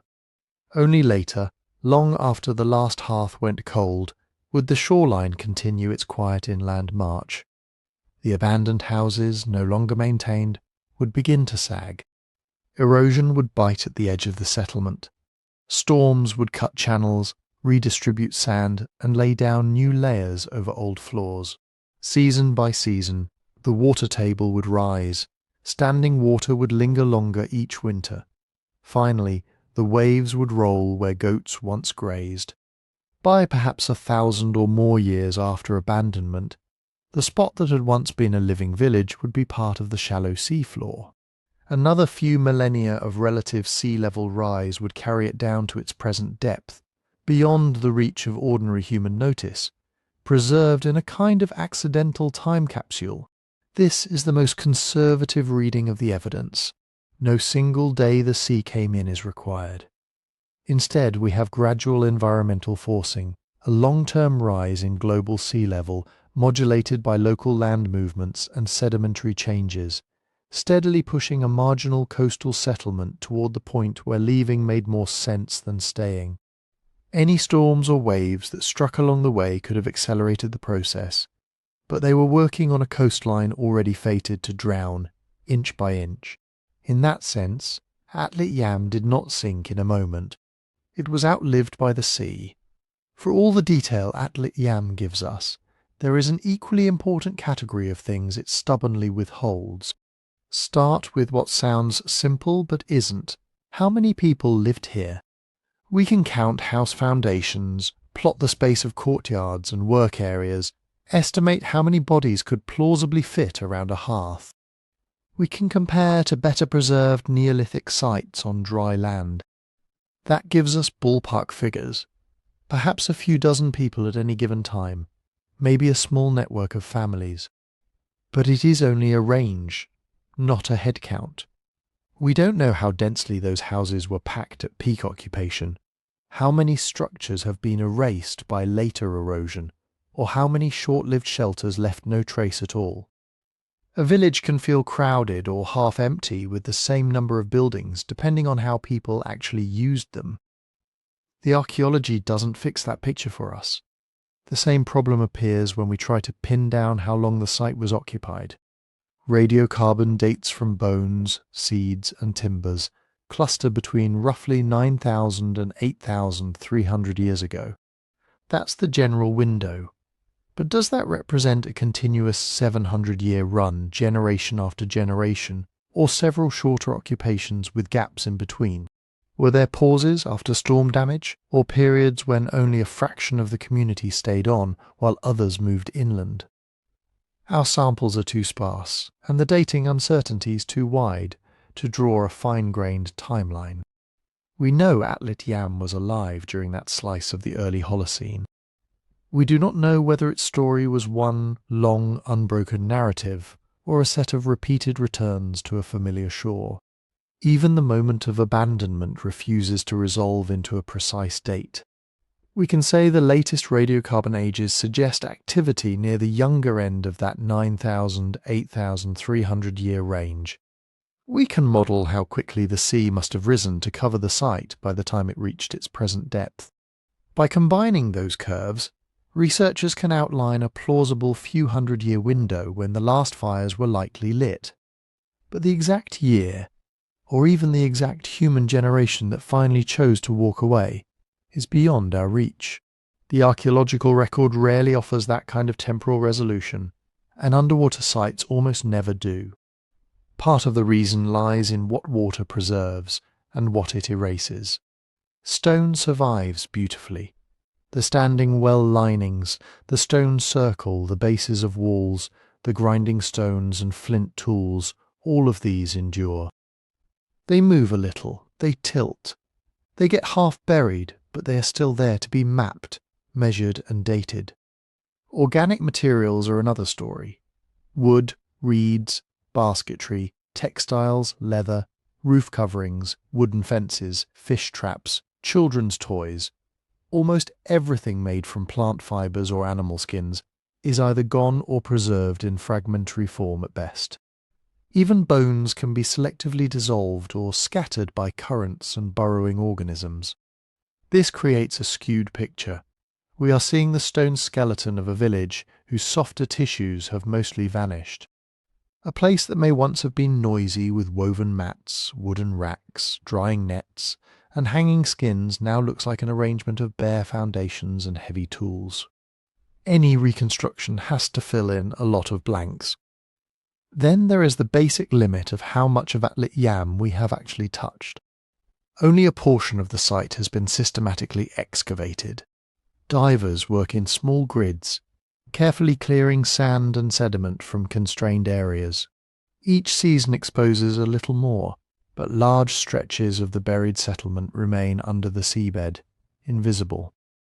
The mapped outline suggests the site extends beyond the areas we've seen in detail. Sonar hints at further stone features still covered. That means our view is, by definition, partial. The houses we know may not be the whole residential area. The burials we've found may not represent all family lines. There could be specialised zones, more workshops, more storage pits, perhaps even additional ritual structures lying a few metres away under unexcavated sand. This incompleteness matters when we try to explain why the village was finally abandoned. Different scenarios can fit the evidence we do have. A slow increase in salinity in the wells could point to rising relative sea level. It might also reflect changes in local groundwater or reduced maintenance when the community was already losing people for other reasons. A concentration of burials might hint at disease, but it might just as easily be the cumulative result of generations of ordinary deaths in a preferred burial spot. We can imagine a mix of pressures, wells turning brackish, storms taking more of the shoreline each decade, a few bad years of harvest, perhaps a new inland settlement offering better land, or shifts in trade routes making this particular bay less central. Economic decisions, social tensions, conflicts with neighbouring groups, or internal realignments could all have played a role, and most of those would leave only indirect archaeological traces. Good practice requires us to keep these layers separate, the data and the stories we build to connect them. The data are solid where they are solid, the dates from charred seeds, the depth of the site below present sea level, the layout of stone-built features, the animal bones showing a mixed economy of herding, hunting and fishing, the human skeletons with their particular pathologies. Those are the fixed points. Interpretation lives in the space between them. When we talk about stress, adaptation or decision-making, we are building bridges from one data point to another, using comparisons with other Neolithic sites and our understanding of coastal processes. Some bridges are short and sturdy, others are longer and more speculative. The key is to remember where interpretation begins. The mystery of Atlit Yam is not a blank canvas we can paint anything onto. It is bounded on all sides by evidence, by dates, depths, artefacts and absences. Within that boundary there is room for more than one plausible story, but not for anything at all. We cannot turn it into Atlantis, or a single moment cataclysm, just because that would be more dramatic. Instead, we are left with something subtler. A real village, lived in by real people, now sitting 8 to 12 metres under the Mediterranean, gives us enough to say what must have been true, what could have been true, and what almost certainly wasn't. The rest, the exact number of voices in the night, the exact year someone locked a door for the last time, remains in the quiet space between stones and sea. Atlit Yam forces us to confront a simple, unsettling question. If one early village ended up 8 to 12 metres beneath the waves, how many others did too? During the period when Atlit Yam was occupied, global sea level was still climbing out of the last ice age. Around 20,000 years ago, at the glacial maximum, the ocean stood roughly 120 metres lower than today. By 9,000 years ago, they had risen most of the way. But not all. Shorelines were on the move, quietly, steadily, The boundary between land and sea was sliding inland, sometimes by tens of meters in a single human lifetime, sometimes faster during pulses of meltwater. Atlit Yam sits in that moving margin. It happens to be in a place where the seabed is gentle, the sediment is kind, and modern coastal development gave archaeologists a chance to notice it. That combination is rare, but the processes that created it were not. The early Holocene was full of bays, lagoons, river mouths, and shallow shelves that would have looked like good places to live until the water kept coming. Coastal sites matter because that shifting edge of land and sea has always been attractive. In the early Neolithic, shorelines offered exactly what small farming communities needed: fresh water from coastal springs and shallow wells, fertile soils in river deltas and alluvial fans, and a built-in safety net of marine resources. If crops failed inland, you could fish. If herds had a bad year, you could harvest shellfish and seaweed, trap birds in wetlands, collect driftwood. Salt could be gathered or produced in ponds. Seals, waterfowl, and migratory fish added seasonal abundance. These edges also became corridors for movement and exchange. As soon as people were experimenting with boats, simple dugouts, skin-covered frames, or bundled reed craft, coasts turned into highways. Short hops along the shoreline connected one bay to the next. A community like Atlit Yam could, in principle, have been part of a much longer chain. Small villages and camps strung out along the eastern Mediterranean, sharing obsidian, shells, ideas about house plans, perhaps even marriage partners. Many of the earliest experiments in farming and herding seem to cluster near such edges. In the Levant, along the Aegean, around the Black Sea, in parts of Southeast Asia, in the shallow shelf regions of what is now the North Sea and the Sunda Shelf, early Holocene people were taking the first uncertain steps toward more settled life. Some of those steps happened on land that is still dry. Others almost certainly happened on land that is now drowned. Atlit Yam is visible to us because we got lucky with the preservation conditions and the tools we now have to look. The technology for finding sites like this has advanced dramatically over the last few decades. Instead of sending divers to grope around in the dark, archaeologists can start by scanning the seabed from the surface. Multi-beam sonar sends out sound waves and measures the echoes to build a detailed map of the seafloor. Sharp rises, circular depressions, straight lines that don't look geological, these can all hint at buried walls, wells, or stone alignments. Side-scan sonar creates image-like tapestries of the bottom, where patterns of roughness and reflectivity can pick out concentrations of stone or unusual features. Sub-bottom profilers go a step further. They send low-frequency sound pulses into the sediment and record reflections from different layers below. In the right conditions, this can reveal buried channels, peat layers from ancient marshes, and sometimes even the ghostly outlines of former shorelines and human-built structures. A flat surface abruptly cut by a vertical anomaly might be the buried face of an old cliff. A lens of organic rich sediment can mark an ancient lake or wetland where people once camped. Sediment coring adds ground truth. Researchers drive hollow tubes down into the seabed and pull up columns of layered mud and sand. By analysing pollen, microfossils, grain size, and bits of charcoal or bone, they can reconstruct past environments, when an area was dry land, when it turned to marsh, when the sea finally swept in. Radiocarbon dating of those layers pins the story to actual calendar years. Once an area looks promising, remotely operated vehicles or OVs can be sent down to take a closer look. These tethered robots carry cameras, lights, sometimes small sampling tools. They can hover a meter above the bottom, trace the line of a stone wall, zoom in on a worked flint lying half buried in silt, or place markers for divers to investigate later. In deeper water where divers cannot safely work, ROVs may be the only eyes we ever get on sites like this.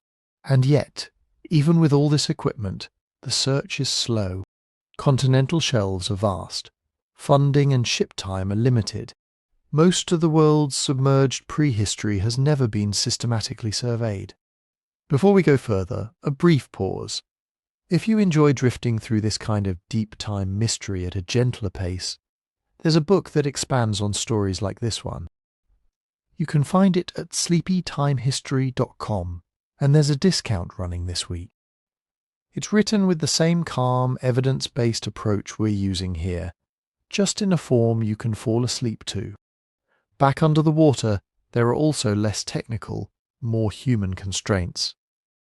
Underwater excavation is time-consuming and exhausting. Divers have limited bottom time each day. They work in low visibility, often in cold water and currents. Every artifact must be documented in place, photographed, measured, and then carefully lifted, often still encased in sediment. Conservation begins immediately once items reach the surface, because exposure to air can trigger rapid deterioration. Then there are ethical and practical pressures that have nothing to do with archaeology. Coastal construction projects, offshore pipelines, wind farms, and sand extraction can damage submerged sites before anyone knows they exist. In some regions, unauthorized divers and looters strip artifacts from wrecks and ancient settlements, removing them from their context and selling them on the private market. Laws try to keep up, but enforcement varies widely. Even where protections exist, there are decisions to be made. Do you fully excavate a site now, with the techniques available today, or leave large portions buried for future researchers with better tools? How do you balance the scientific value of disturbing a well-preserved underwater landscape against the knowledge that sediment, for now, is also its best protection? Because of all this, Atlit Yam stands out as a rare, detailed snapshot. It is not unique in principle. Other submerged Neolithic sites have been found off Israel, off the coasts of Italy, Croatia, Denmark, and elsewhere. But few offer the same combination of preserved architecture, wells, burials, and clear environmental context at such a manageable depth.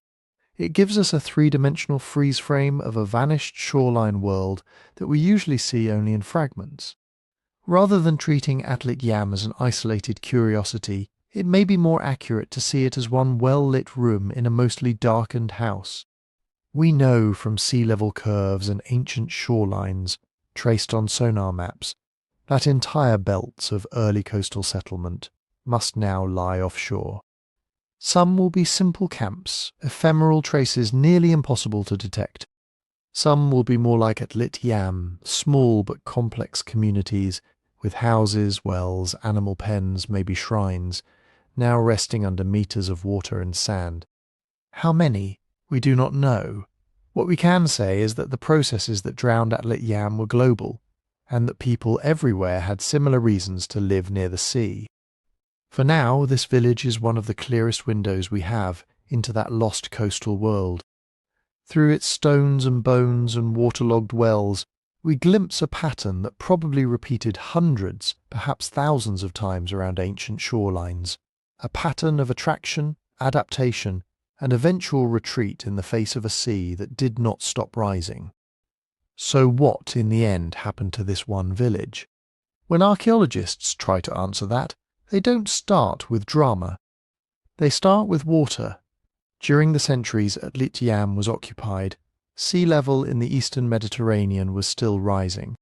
Not in a smooth, steady line, but in fits and starts, driven by the last major pulses of meltwater from shrinking ice sheets. Regional reconstructions suggest that between roughly 7,000 and 6,000 BCE, the shoreline here crept inland by tens to a few hundred meters per human lifetime. That long, slow encroachment is written directly into the site. The village now lies 8 to 12 meters below the modern surface, and sediment cores around it show a transition from terrestrial soils and freshwater deposits to brackish, then fully marine sediments. Microfossils in those cores, pollen grains, foraminifera, tiny shell fragments, shift from land plants and freshwater species to organisms that can only live in the sea. Radiocarbon dates from those layers bracket the end of occupation.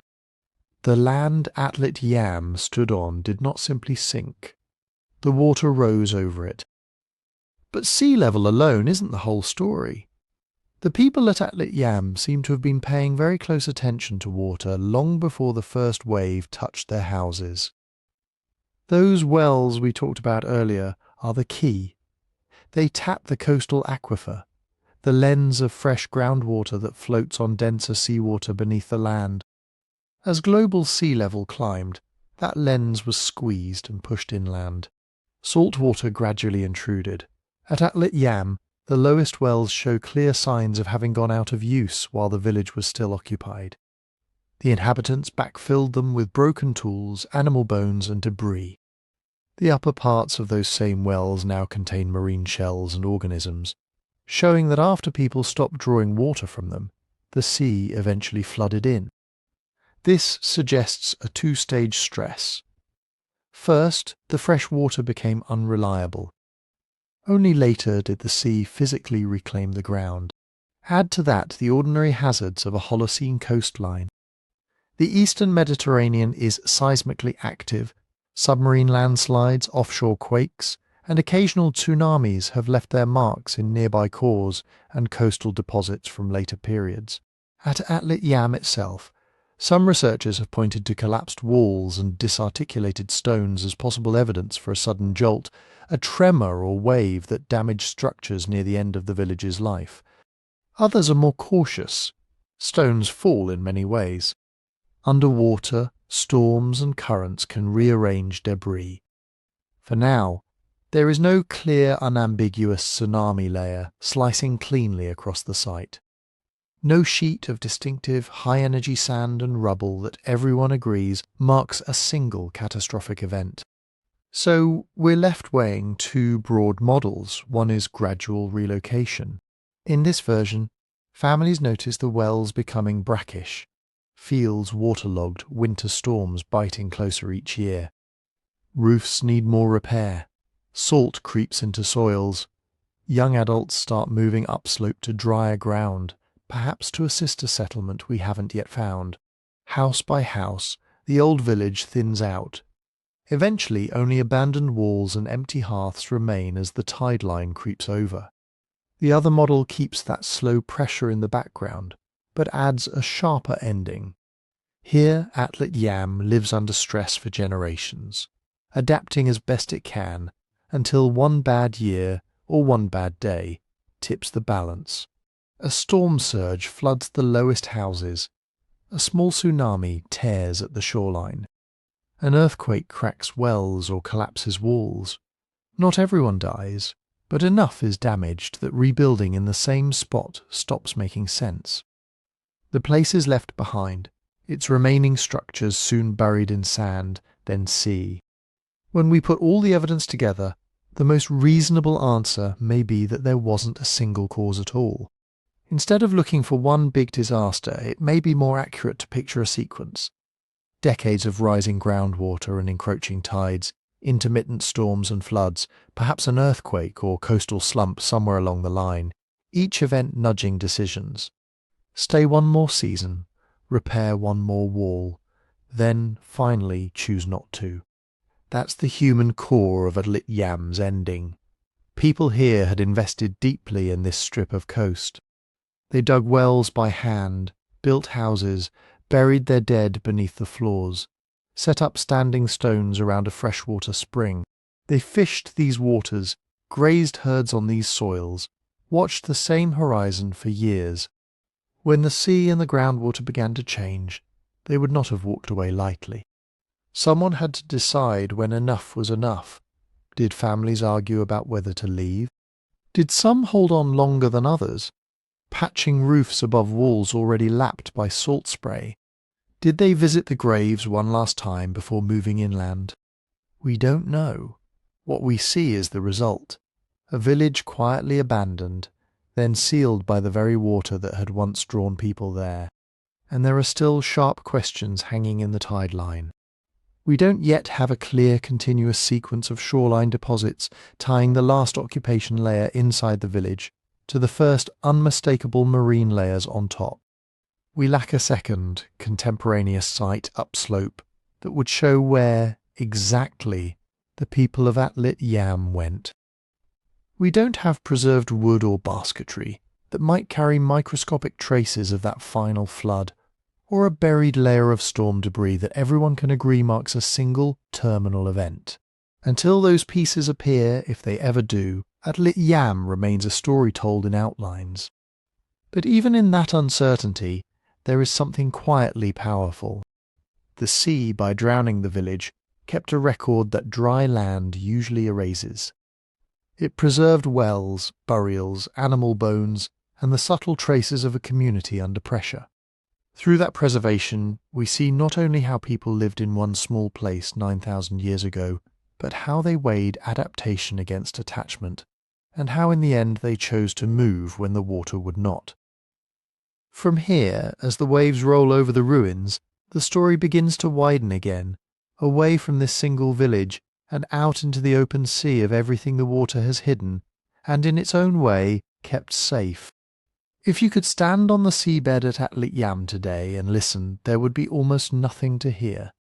Just the distant murmur of waves, the quiet scrape of sand moving grain by grain, the slow ticking of time.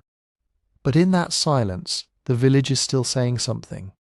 Those houses and courtyards outline a way of living that feels both foreign and familiar. People woke to tend fires, ground grain, mended nets, checked on animals. They walked the same paths between doorways, stepped over the same thresholds where we now see nothing but tumbled stone. The pattern of rooms and open spaces shows a community organized around shared work and shared watching, a cluster of lives oriented toward the shore.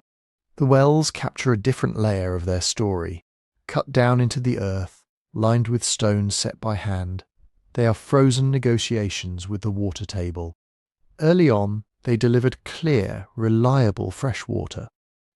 Later they faltered, went brackish, and were slowly given up, turned into refuse pits, then finally overtaken by the sea. Each fill layer inside them records choices. What got thrown away, what was no longer worth repairing, when people accepted that a particular source had failed. Beneath the floors, the burials add a quieter voice still. Bodies placed carefully under living spaces suggest ties that did not end at death. The dead remained literally underfoot, part of the architecture of memory. When the last families left, some of those graves stayed sealed and undisturbed until divers opened them again thousands of years later. There is no sign of panic disturbance, no evidence that people dug frantically to rescue their ancestors. The leaving, as far as we can tell, was measured. And then there is that circle of stones around a vanished spring, the ritual feature, if that is what it was. Whether it framed offerings, gatherings, or simply marked a precious source of water, it anchors the site in meaning as well as utility. It hints that people here did not see their landscape as just a set of resources, but as something they entered into relationship with. When the spring changed and the sea advanced, that relationship had to be renegotiated or let go. Put together, the daily routines, the wells, the underfloor burials, the standing stones, and the slow layered submergence tell a single quiet truth. Shorelines are not lines at all.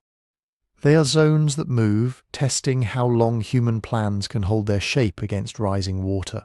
Atlit Yam, preserved under 8 to 12 meters of sea, becomes a message carried forward from one of those moving edges. It reminds us that coastal communities have always had to balance attachment with awareness, tradition with change, and that sometimes the wisest decision is to leave before the last wall falls. If you found this journey into a drowned village calming or thought-provoking, you can gently tap like, or subscribe if you'd like more slow explorations of the very deep past. I'd love to hear from you in the comments, especially where you're listening from, and whether there's a buried place, underwater or on land, that you think about when you imagine lost histories. And if this kind of evidence-first mystery helps you drift off at night, you might enjoy a longer dive into prehistoric secrets. I've collected some of the most intriguing stories from before writing into a book, written in the same quiet, curious tone as this episode. You can read more about it and pick up a copy if you like at sleepytimehistory.com. For now, imagine the lights of the modern coast far above, the surface blurred by distance, and below it all, the outlines of a village that once stood in the sun.